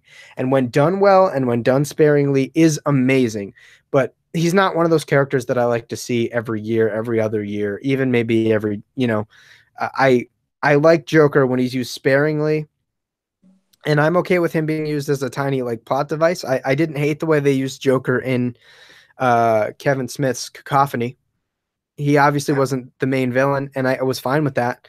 But if you're really going to do a Joker-centric story, you can't overuse him, especially him, because I feel like he's one of those characters that, like, all the shit he does, like, he'd probably end up killing himself if you used him as frequently as they did in the comics. And so for that reason, I love the Joker. just to stop blabbering on about it, I love the Joker. I think that when handled by the right person can be great, when done sparingly can be great. I really enjoyed what they did with him in Detective Comics in the beginning of the New 52, where he cut his face off. I thought that was new and fresh. He comes back for Death of the Family, and I think it was rounded out really well in Endgame. Some people don't love Endgame. I like it. I think the first 3 issues of Endgame, where Batman's fighting the Justice League, are some of my favorite Batman issues of the last, I would say, 15 years. Um, and the concept, again, the philosophical and emotional concepts that Scott Snyder portrays in the end of Endgame, I think are really great, because when he dies with Joker, it's the end of an era. It truly is the end of an era for his Batman. And I think more so than DC Rebirth was, when Batman comes back in issue 50, that is Batman's rebirth. And I think it was ultimately very appropriate that Scott Snyder writes the true rebirth of Batman for the modern age. So Scott Snyder's Batman for me, I think, was a great exploration of emotions through Batman. One of the things that Scott Snyder talks a lot about is making himself vulnerable through his writing. And I think Batman ultimately being human is one of the best characters to do that with. And he found during his Batman run, particularly, a great way of respecting Batman and the characterization that has been established, and putting his own fears and the things just putting his own fears inside the stories and making them relevant. And I think that's why a lot of those stories ended up becoming so popular, and why most people tend to look at Batman as the best run in the New 52. Again, it wasn't the most consistent book, but it really, like, when that book did something well, it really did something well. Yeah. You love his Joker run, and that's great. I think I like I said, Snyder overused Joker to me. He overused it. I think he overused it to the nth degree, and I personally, and we can move on. I'll make a very quick point here. I just plain think that I just don't agree that I don't agree with any story, and I connect less with stories. I think it's a absurd, totally absurd notion that Joker gets into Batman's head. I mean, don't get me wrong. If you psychologically, if you drug somebody and you threaten and terrorize their family, yeah, you're gonna get into their head. Whoop-de-doo. This is not rocket science. This does not mean Joker is a genius. Joker is just insane. That's all he is. He's just an asshole. That's all he is. He's not a Lex Luthor. He's not overly. It's not. He never does anything. All he ever does, he's ridiculously obsessed with Batman. And where I find the stories fail is that Batman, it actually seems to affect Batman. I don't know how this reveals anything new about Batman. Batman, you're just fighting someone who's insane. I tell you what, you want to read a great Joker story, or you might not like it because we disagree on the Joker, but read Max Landis wrote a story. It's my favorite Joker story. It's one of my favorite Superman stories. The first time that the Joker confronts Superman. It is absolutely golden. It's issue 13 of it's a one shot, and it's the Joker decides out of the blue he's gonna go terrorize Metropolis. And that's when he does the thing with the lead box, right? No, this is not the one with the where he hides a bomb all over the city that Tom King refers to. Where no, this was actually during the New 52 era. This was Superman just confronting the Joker. American Alien, right? What's that? Was that Landis's American Alien? He's the same guy that did American Alien, but this wasn't the American Alien series. Oh, okay. It's I'll find it and I'll actually I'll direct message it to you as digital. But in any event, Superman, it was, you can tell Max Landis doesn't have a high respect for the Joker too, because Superman basically views the Joker as a joke, because he is. And the Joker found out the hard way that you're not in Gotham anymore, and I'm not Batman. And I got superpowers. You're going to get into my head? Nah, it doesn't work that way. You're just insane. And I love it because, well, you can tell I obviously I have somewhat of a I don't hold Joker in high regard. Mhm. And I love that story because neither did Superman. And but some for some reason, if Bruce Wayne, he's this Batman's this genius, but this one insane crazy villain who cuts his own face off is gonna get into his head. I don't get it. I just don't get it. I've No, I appreciate, your opinion. It differs from mine greatly, but I appreciate your opinion. Uh, I think that I You're so diplomatic. I no, I mean, like, I can't fault you because there's going to be things that I probably, uh for me, I think the one of the reasons why I like the Joker is because there's a lot that can be done with him. You had referred to the notion that anybody can do anything with the Joker, and while I can agree with that on the level that the Joker can be a very versatile character because he's so unpredictable. I don't think you can do anything with him and make it work. Um, and the thing I love about the Joker getting inside Bruce's head in his Batman run is that it really takes something to get inside Bruce's head. I find that, with the amount of insanity that Bruce deals with throughout his rogues gallery and just throughout his career as a crime fighter, and this is the guy, like, without, you know what I mean? Like, Mad Hatter gets in his head through technology. He needs technology. The Joker single-handedly gets into Bruce's head and makes him doubt himself. Not a lot of characters do that. And for the Joker, the thing is, ultimately, the Joker is also the reason the Joker is so dangerous is ultimately a reflection of the faults in Batman and how he operates, because he won't kill the Joker. He could just as easily kill the Joker and everything would be fine, and the Joker would not be a great villain. The Joker is a reflection on potentially Batman's inability to kill, and that's partly why the Joker is so great. And along with most other villains, but the Joker in particular.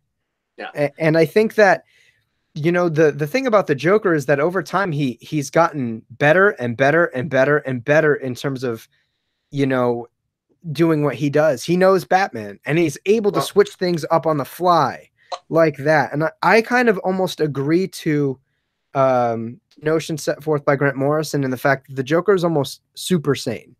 And it's the state of such sanity that you're kind of hyper aware, and that drives you to be insane on a very outward level. I think that it's some combination of, like, the super sanity and perception of insanity. I think the Joker, he gets inside Batman's head, and it's because he's so unpredictable, and because, again, over the years, he's really come to know the Batman the best. Yeah. Because Well, he has his obsession with Batman is greater than any other villain. I would charge you to find any other villain that is more obsessed with Batman than the Joker is.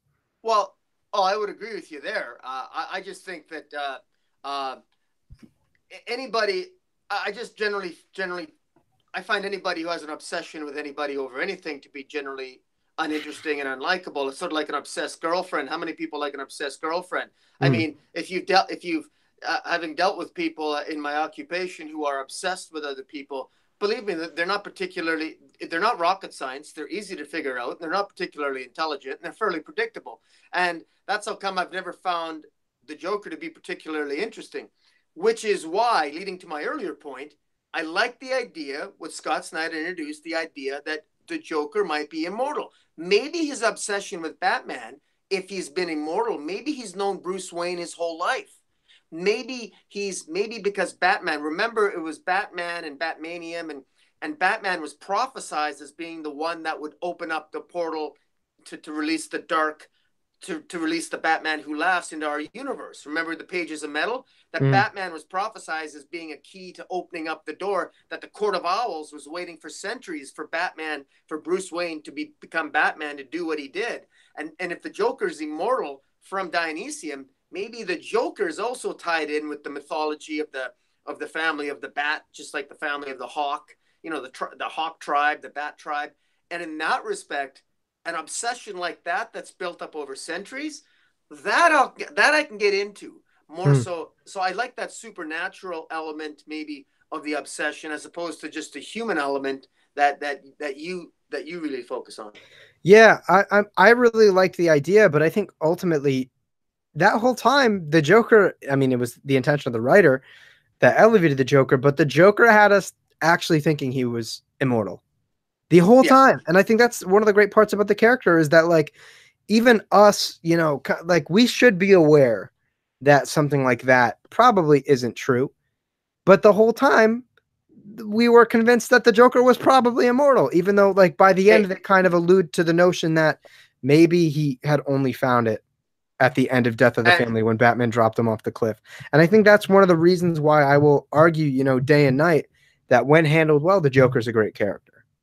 oh well, yeah, fair enough. I've yet to, I can't really say he's a character that blows me away, but I will say this: if there's anybody that can maybe make me respect the Joker more, it's Jeff Johns. And so his story of the three Jokers, you and I, we're gonna have to definitely have a live stream and maybe review together Oh yeah, the three Jokers when that comes out.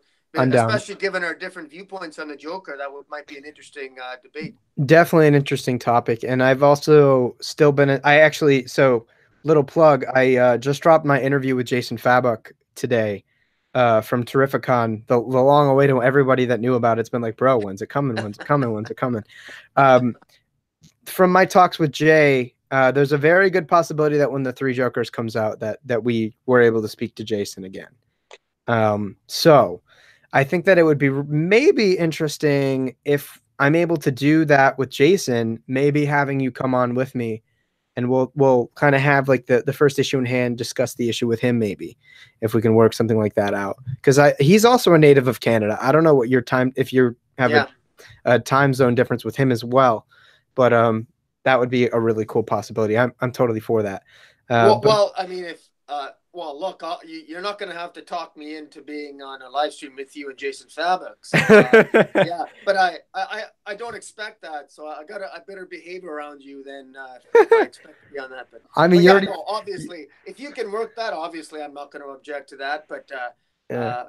I understand these things won't always work out. But I look forward to that interview that you did, and because I know you've been working hard on the editing, and Yeah. yeah, we'll see what happens with that the honestly, when I think about there being three Jokers, I'm for the life of me, I'm trying to figure out what kind of story that would be. I really have no. I don't even have a working theory as to where Jeff Johns is coming from with that. To be honest with I you, I think you know, that I think well the thing that I love about the idea of the three jokers is that I think it's going to tie into that overarching narrative that was presented in the rebirth landscape that we've kind of lost touch with the involvement of the Watchmen and you know the changing of the and I guess the fragility of time and space in the DC universe and you yeah, know I again I'm not caught up on Doomsday Clock because I really want to bulk read it but I know the Joker has shown up in Doomsday yeah, Clock oh and yeah, for sure. and you know I think that that's gonna tie into what we learned in Dark Side War towards the end and like the beginning of the rebirth narrative and I think that's ultimately like gonna be super rewarding you know whether or not it's what I think it's gonna be is something different but I'm excited I'm really excited for it and Yeah, I really think that the three Jokers, to me, Scott Snyder's Joker is the one that is very different than the pre-Flashpoint Joker. yeah The pre because to well me it's the Joker with the mechanic Joe coveralls with the ripped off the torn off face. That's Scott Snyder's Joker. To me, that's a very different Joker. The immortal Joker, that's different. And then there's the Alan Moore kind of Joker of the Killing Joke. That seems to be a different Joker than that's I, just my feelings. I I don't know. I think I do agree. I think that they're separate Jokers. But I think that Alan Moore's Joker is like the Grant Morrison discussion of the super sanity Joker, Right. where like he's probably so sane that he sees the inner mechanisms of society in a whole different light. And then we have like I think the Golden Age Joker is the third one, if I'm not mistaken. But Yeah. you know, But it looks like it's drawn that way. It looks like yeah, they were. But you know, Yeah. I don't want to go too far off topic. Fair enough. Yeah. But yeah, no, that's something we'll definitely try to get into the works. So I think with about 15 minutes left, I think maybe we'll kind of like shotgun a couple of books and just Sure. kind of discuss them briefly. Something that Taylor had brought up in the chat was Earth 2. I really liked the concept of Earth 2 under James Robinson and then eventually Tom Taylor. That was a good one to bring up because I think I would have largely forgot about it. But when I was looking to get into comics and I wanted something that I could, you know, not kind of be super worn down by the continuity of things, and I had read Flashpoint, so like eventually in Earth 2 when we ended up getting Thomas Wayne Batman for a bit post the Trinity, I thought it was super interesting, and Yeah. the way that they modernized the Justice Society, you know what I mean? Because Yeah. I feel like in the universe we live in now, the Justice Society that used to be Earth 2 back in the day is the history of Earth Prime, you know, via hyper time, and this Earth 2 is Yeah. something totally different. And the beautiful thing is I don't think it disrespects again that old continuity because they're somewhere else. They still kind of exist, and that's kind of been poked at through Rebirth. But man, the art was consistently really good on Earth 2 and then into Earth 2 Society. I think that was Jorge Jimenez's first work for DC. The stories were interesting. It got me into characters, or at least by at least these characters by at least the way of their names and who they're called, even though they're a little bit different. It was just really interesting concepts. You know, the Green Lantern operating off of the green, and you know, the Flash getting his powers from the Greek god. Or you know, Yeah. I thought it was super interesting and It different. was, and people seem to some people forget that it also involved Darkseid. It Yeah, and Darkseid that almost virtually all of Darkseid and the use of Superman and killing the original Wonder Woman, and it was a really, you know, and a you know, a cool kick-ass Hawk, a new Hawk Girl, and then Power Girl was used, and that sort of offshot into the Power Girl and Huntress series, and that Earth 2's destruction at the hands of Darkseid played in ultimately to Darkseid War, and then the destruction of Earth 3 by the Anti-Monitor led into Darkseid War. I mean, it all formed one larger narrative that was actually pretty cool, and yeah, that Earth 2 series was really good, and that led into Earth 2 Society, and which then we and got like Dick Grayson yeah, Batman again in a yeah, very different light. I mean, it yeah, wasn't as good as Grant Morrison's Dick Grayson Batman, but still really good. And Taylor also clarified too that Nicola Scott did most of the art in Earth 2. I didn't even realize that until now. that is right. I forgot about that. I Yeah, totally forgot that Nicola Scott was on that. That's awesome. Like, I mean, just the stories I felt were very inventive and different, and that was the way that you go about, you know, doing things with, at least by namesake, these old characters, and just kind of making things fresh without disrespecting yeah. something old. Um, James Robinson started, and then Tom Taylor took over from James Robinson in Earth 2, yeah, and it was a pretty epic story. I mean, and then there was the that African American Superman yeah. He was with like the Zod. white S. I mean, Val Zod. Yeah, I Val mean, it's Zod, just yeah, a really good. It was a very good story, and unfortunately it veered off. It took a sideways turn, I think, and I'm not sure why. There was some controversy there, and I think that the story unfortunately was squandered a bit. hmm. It seemed to be really leading to someplace, and then it still wasn't bad, but ultimately, just to lead into an earlier point about the importance of legacy, it led into Earth 2 Society, and Hmm. ultimately it's I think it's been cast away. Earth 2 Society. Earth 2 was destroyed and then it was brought back, but I think it's been cast aside, and we're going to get the Justice Society returning out of the pages of Doomsday Clock. And I Yeah. think that incarnation of Earth 2 might be the way of the dodo bird. I don't know. We'll have to I wait and see. I don't disagree. I think that the ultimate downfall of the Earth 2 in the New 52 was Convergence. Convergence really killed it. Yeah. Oh, Earth 2 yeah. Society in the beginning I thought was interesting, but I feel like the story and the character development became, that might have just been me at the time, but I think it became difficult to follow. You know, I had Yeah. really enjoyed looking at Jorge Jimenez's art. At the time, I didn't know it was Jorge Jimenez.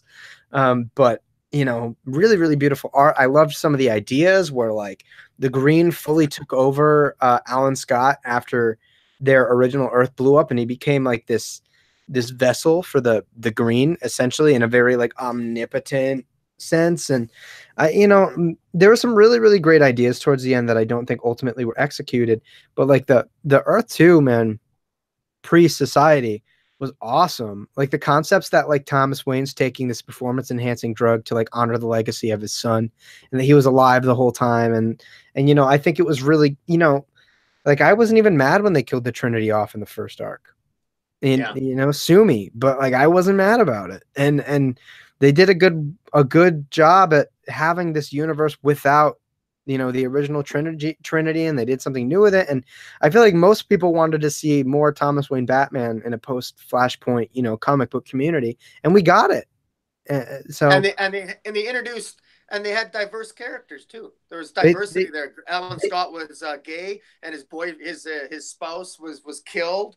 Uh, uh, and also Hawkgirl is, I think she was either black or was she Hispanic?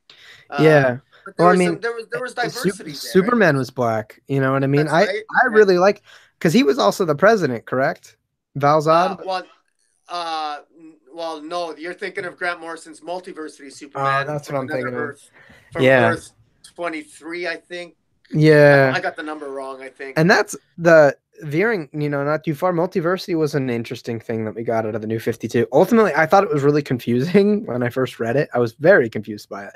But I think that I really appreciate it for what it was. It was just Grant Morrison, excuse me, kind of just going crazy. And I kind of dug it. Yeah, no, I Multiversity was a little confusing. I'll definitely say that. I actually picked up the hardcover of that. I enjoyed Multiversity. I actually do enjoy it. I wish DC would tell some more multiverse stories. I'm a little bit confused. I'm not sure if the multiverse. I think the multiverse still exists in the DC universe with the 52 Earths, but I think now we also have hyper time. So I Well, think we still have the 52 Earths, but we have hyper time. So we've got an infinite number of 52 Earths. I well, think is that Metal, how that works? Metal Or, introduced Earth 53. You remember with like the Chimp Justice League group that came in at Metal? So you know it's what? it's You're right. it's a So little is there? bit I guess there's. ambiguous. I almost feel like what had happened was through whatever wink wink Dr. Manhattan, when the new Yeah. 52 happened, I feel like he literally just like took all those other Earths and like put them behind the source wall or something. Because after the source Yeah. wall opened up, it was very clear Earth 53 still existed. And then like you find out that the Dark Knights had like kept some of those universes in the dark, like under the dark multiverse. Somehow they'd pull them under. You remember how Yeah. they were using like those baby universes to power the ship, or something like that. And Yeah. it was really, it was very Grant Morrison. It's one of those things now that it's done, I'd probably have to reread and then ultimately be upset that Metal wasn't everything I ever wanted. Yeah, because But they had they had the Gentry. The Gentry were dark creatures. They were the bad guys in Metal. They were sort of the Gentry was kept off at bay, and they talked about this incarnation being the third or fourth universal crisis or something, and there's another one coming in yeah, Multiversity, and then I don't know what that was referring to. Maybe that was referring to this Metal series or Total. I don't know, but yeah, anyways, yeah, we'll see. it's crazy to make sense of it all. But I think another book that we've talked about, like in passing during this conversation, is obviously Green Lantern in the New 52. The first, I want to say, like 20, 21 issues were Jeff Johns, obviously great. They were the yeah, the bookend to his grand Green Lantern run, which I absolutely love. It was Jeff Johns that catapulted Hal Jordan to my second favorite character in yeah, DC Comics, and he was a character that I largely knew absolutely nothing about going into it. Um, so I loved it. And then Venditti picked up. Venditti, his first arc was fine. He did another small arc with like the shape shifting thing that really like it didn't convince me of how great he was. And he moved forward. And I honestly, like, some people didn't like it. I loved the Renegade Green Lantern arc. I thought it was something again cool and different, and it acknowledges Green Lantern's past and moves forward. And ultimately, that's what brought us to the Hal Jordan and the Green Lantern Corps book in Rebirth, which I will like. I am in love with, like, head over heels in love with the series, especially like the first arc and the opening where Hal Jordan embodies willpower, and but the Renegade arc I thought was really interesting with the Power Gauntlet, and it kind of messed with the balance of Hal Jordan's willpower and him kind of taking. I had always seen Hal Jordan as the guy that would do something like that. He would take on the blame of the Green Lantern Corps so that it can exist and survive and thrive again like it once was. That's what makes Hal Jordan truly the greatest Green Lantern, and I will argue that day and night to anybody. And again, that's the book that introduced me partly to Venditti, and that's why I follow everything the guy writes. That's why I picked up Hawkman, and I'm loving Hawkman. But in the beginning, I didn't know anything about Hawkman really, besides bare bones things here and there. So Green Lantern, I think the New 52 Green Lantern was largely a success between Jeff Johns and Venditti. Well, yeah, I mean, there's no denying that Green Lantern was a consistently entertaining title in the New 52. I thought that the storylines got a little redundant after a while, but they were still fun and adventurous kind of redundancy that I still enjoyed more than most. And ultimately, I got mixed feelings, and this is a topic for another day, but I do find it, I got mixed feelings about Hal Jordan actually creating his own ring. Like when he willed his own ring into existence, basically, or constructed his own power ring. I love it. And he's got, I don't know where he got that power from. That was pulled right out of Venditti's ass. Well, I mean, to be fair, Jeff Johns made Simon Baz bring someone back from the dead. So, I think that really opened up the floodgates. Well, fair enough. And I guess Sinestro created his own ring too on Quard for the yellow. So I guess it can't. It's not like it can't be done. I think that's why they did it that way. They wanted Hal Jordan to stand out somehow from other Green Lanterns, so they needed to make his ring more special because it's no longer special to be a Green Lantern. Everyone and his dog can have a ring, and so they needed to make Hal Jordan special. So they had his ring be slightly different because he created it. So I understand why they did that narratively. They need to make him stand out. It was one of those things when that issue, I was like, oh, really? But anyway. I will probably argue tooth and nail that that was a great idea. I love it. I absolutely. Again, it's one of those things that I unapologetically love, and that was one of my favorite things about Rebirth when Rebirth started back up. The notion of Hal Jordan being the greatest Green Lantern of all time, I don't think is a foreign one. The only other argument that I see largely is maybe Kyle Rayner, but the reason I think Kyle Rayner is great is because he was a great White Lantern. I think Hal Jordan is and will always be a better Green Lantern than Kyle Rayner was. He fought back Parallax. He had the willpower to overcome the most concentrated source of fear ever. He didn't overcome it. He failed. Green Lantern failed. Hal Jordan failed, and he wiped out the Guardians. Wiped out the Guardians.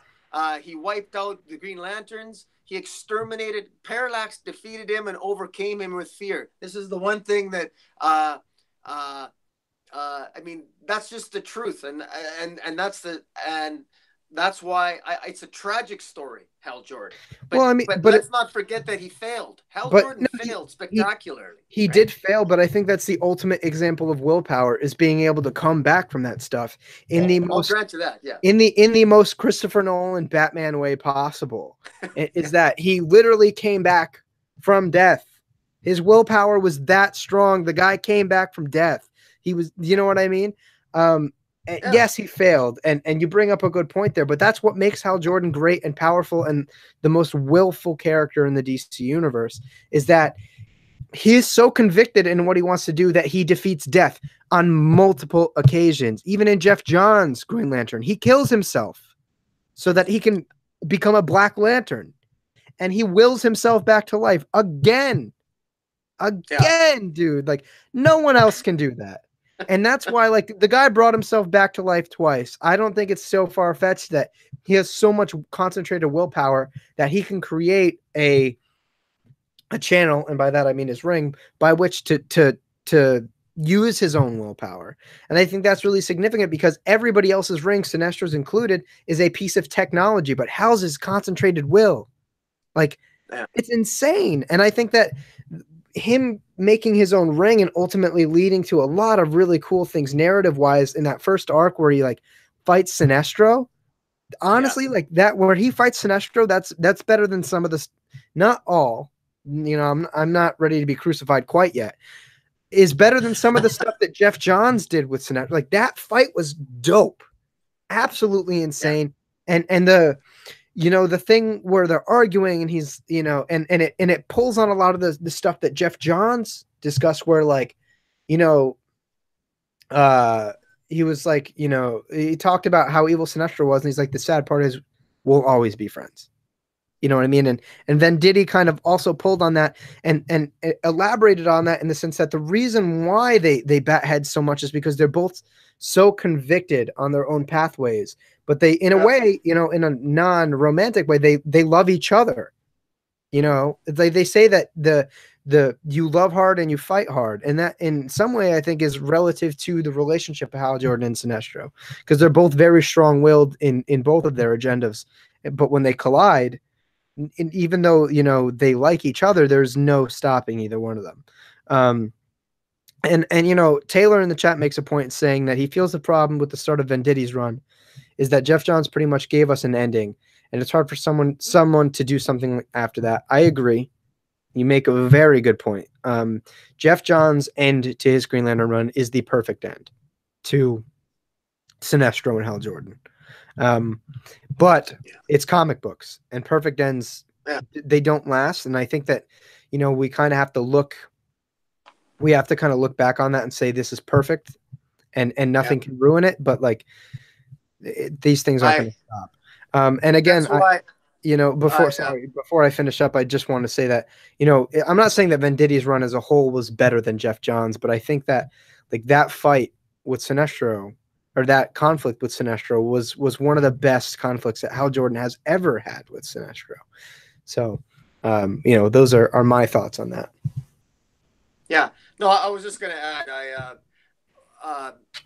the Green Lantern mythology, one of the things that fascinates me and why there's always great stories to tell is I like the idea of the different types of every lantern has their own story, and I'm really enjoying. I like Simon Baez, or saying his name right, Bez.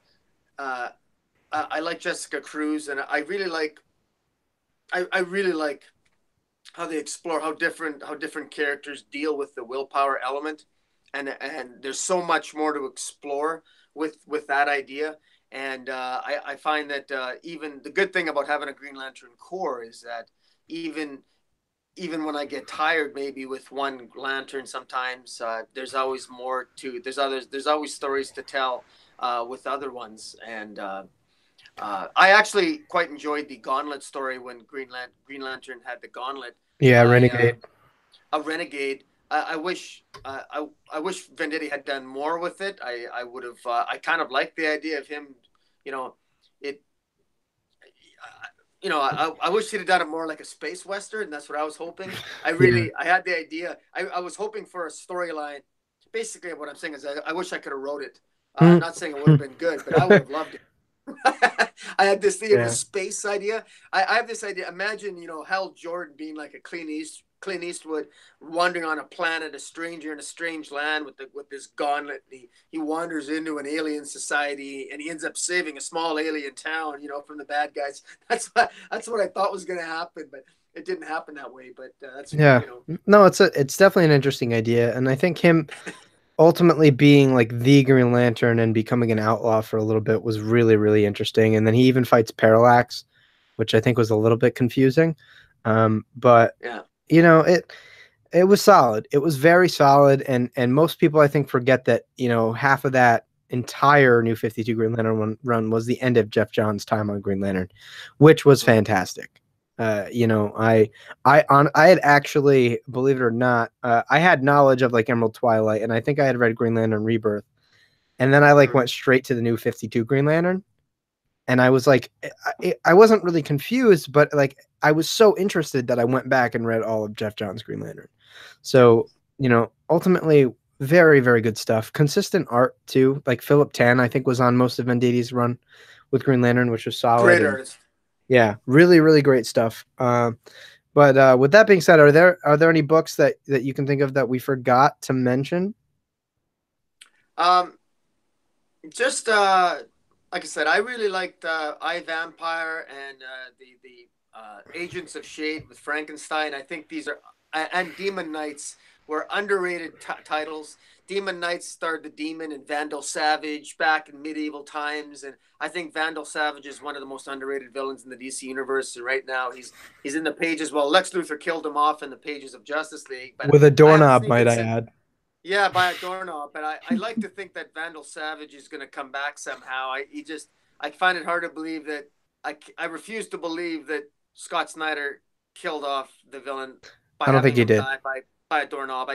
There's got to be more to it than that. At least I'm hoping. And Mhm. yeah, but there's the new 52. I'll say this as a final note to the new 52 is that I will always be grateful for the new 52 because it reminded even those of us who loved the new 52 have something in common with those of us who did not love it, and that is it sort of reminded us of the importance of legacy, Mm, and it led to rebirth, which I think is the best of both worlds. And absolutely. sometimes you gotta fail a little bit in order to appreciate what your successes were and to appreciate what the good of what you had. And I think that's what the new 52 did for the DC universe. And I think Jeff Johns coming back, and even Dan Didio himself came back. And I like to think that even with Metal being, I think Metal and the Darkness right now is a little step backwards for DC, but I'm hoping that they're not going to step back that far that they're going to fall into the new 52 type of mentality. Yeah. But I guess we'll have to wait and see. We'll see. I mean, the new 52 commercially was a success for them in the beginning, and I think that about midway through, when they got to the DCU stuff, it had started to really, really plummet. But I Yeah, think that DC, the new 52 ultimately introduced a lot of new readers to comics, and unfortunately, kind of discouraged a lot of older readers from coming into it. And I think it was definitely very 50-50. I can see why people didn't like it, but it was my introduction to comics. So I will always kind of have it, it will always have a spot with me as something that informed a good part of my life. I've been reading comics now for, um, a little bit more than half a decade. And, considering I'm only 21, that's a pretty large portion of my life at this point. Um, yeah, but I think I'll continue to read them. That's the whole reason why I started up this YouTube channel, is because it helped to grow my love for comics. And I think that ultimately, it helped me learn like what to I guess how to be critical, not just loving stories for the sake of loving them, and to understand that like it's not always good and it's fine. In the beginning of when I first gotten into comics, there were stories that I tried picking up because I really wanted to get into characters, and it made me really question um, whether or not I really liked reading comics, because I was like, I don't like these stories, and I was like, you know what? Like there are some stories I really, really enjoy, and just because these stories with characters that I think I like, or I do like, are not good, doesn't mean I don't love comics, and it's okay for me to not like those stories. There's always something else out there for me. And again, I got Court of Owls out of it, which is one of my favorite comic book stories of all time. So, ultimately, I think it definitely has its pluses and its minuses. And I think one of the best parts about the new 52 is that it generated Rebirth and a lot of the concepts that were introduced there. And I think the beginning of Rebirth is so, so strong, because not only were there these individual stories happening, there was always this feeling of this overarching narrative that permeated every single one of the books, which I think is hopefully going to be resolved through Doomsday Clock and through the Three Jokers. And if that pays off, I think that validates the new 52 more than anything, is how good that overarching plot is. So we'll see. But yeah, lastly, I do want to thank everybody in the chat for coming and joining us. I always appreciate you guys adding to the conversation and taking your time out of the day to listen to me just babble on about comic books, because God knows not many people would do that. And you know, Comic Boom, thank you so much for coming on and always engaging in great conversation, man. It's always a good time, and we always talk It is, about yeah. how we're going to cut this under 2 hours, and it never happens because we always have such good conversation. So thank you again, man, for taking time out of your day to just sit and chat comics. It's all good. It's all good. But so do you want to let the good folks know of the internet what you're up to right now? What you got coming out on the back burner? Well, I will. Last week I took a break because it was the 5th week, the annuals week, and I thought last week was a terrible week for comics. I'm not into the whole Tweety Bird and the Catwoman crossovers and the Hanna-Barbera characters. I'm not a big fan of that crap. But this week, yeah, I'm going to be reviewing a slew. I'm going to be reviewing some Immortal Hulk, Avengers, Border Town, Sandman, Border Town. I want to get Border Town. I didn't even realize it came out, and I'm like really down for checking that out. Yeah, I heard good things about it. The art, I'm just paging through it now. Art looks really, really good, like really good. And the artist is Ramon Villalobos. There's also a variant cover by Jorge Jimenez too, which is dope. Yeah. So yeah, it's like I say, I'm impressed. This week was an incredible week for comics. I mean, Thanos Legacy. I mean, particularly for Marvel, I think, to be honest with you, and even Bendis's new comic book called Cover, which is I'm not sure what it's about. I guess I'll check it out. But yeah, I'm not sure. I'll check it out. I got the if you didn't pick this up, I got the digital code I can send you too if you want to check it out. Oh, I mean, yeah, I'm never going to say no to that. I didn't buy it because I'm a little bit weary of Bendis taking on so many projects, because I find that that's often like when he's at his weakest. But I feel like the stuff under his imprint is probably going to be higher quality than what he's doing for the DC mainline, because it's a passion project. So yeah, I mean, we'll definitely talk about that after. I'd be down for reading that. So awesome. So if you guys aren't already, dude, go check him out. Like, this guy has a lot of really cool and interesting and intelligent things to say about comic books. And, you know, he doesn't repeat a lot of the same shit that every other guy on the internet is saying about comic books. And so for that alone, you should go check him out. Really good stuff. Solid guy, as you can tell. You know, we sit here having 2-hour conversations every freaking week. So go check Comic Boom out. I gotta give you a shout out too, especially your check out Dark Knight's. Everybody check out Dark Knight's Jason Fabok interview, which I expect will be online when? It's already online. Oh well, good. Well, I gotta check it out then. I put it out today. I will say I didn't know that. I literally got back from work and I did this live stream, so I'll have to check that out. Yeah, no worries. So for those of you who don't know, I did an interview with Jason Fabok live at Terrificon at Mohegan Sun in Connecticut, and the content was very, very good. I think that honestly, I'm very proud of it, because there's a big difference from me interviewing Jason Fabok to interviewing Brian Hill. Brian Hill was very gracious of my inexperience of interviews, and I was very nervous. And I think I gathered myself together a lot better for this interview. And you know, again, that's an accolade on Brian Hill for still making that a great conversation and kind of putting up with that. So, you know, a little thank you to Brian. But yeah, awesome interview. I will say that it was at a convention, so there's background chatter. The audio quality isn't as good as like my normal pull list stuff, and I'm sorry for that. I did the best cleaning up I could. It's just difficult because I kind of had to try to find a way to use my mic on my cell phone, and I didn't have the equipment with me available to really sound check.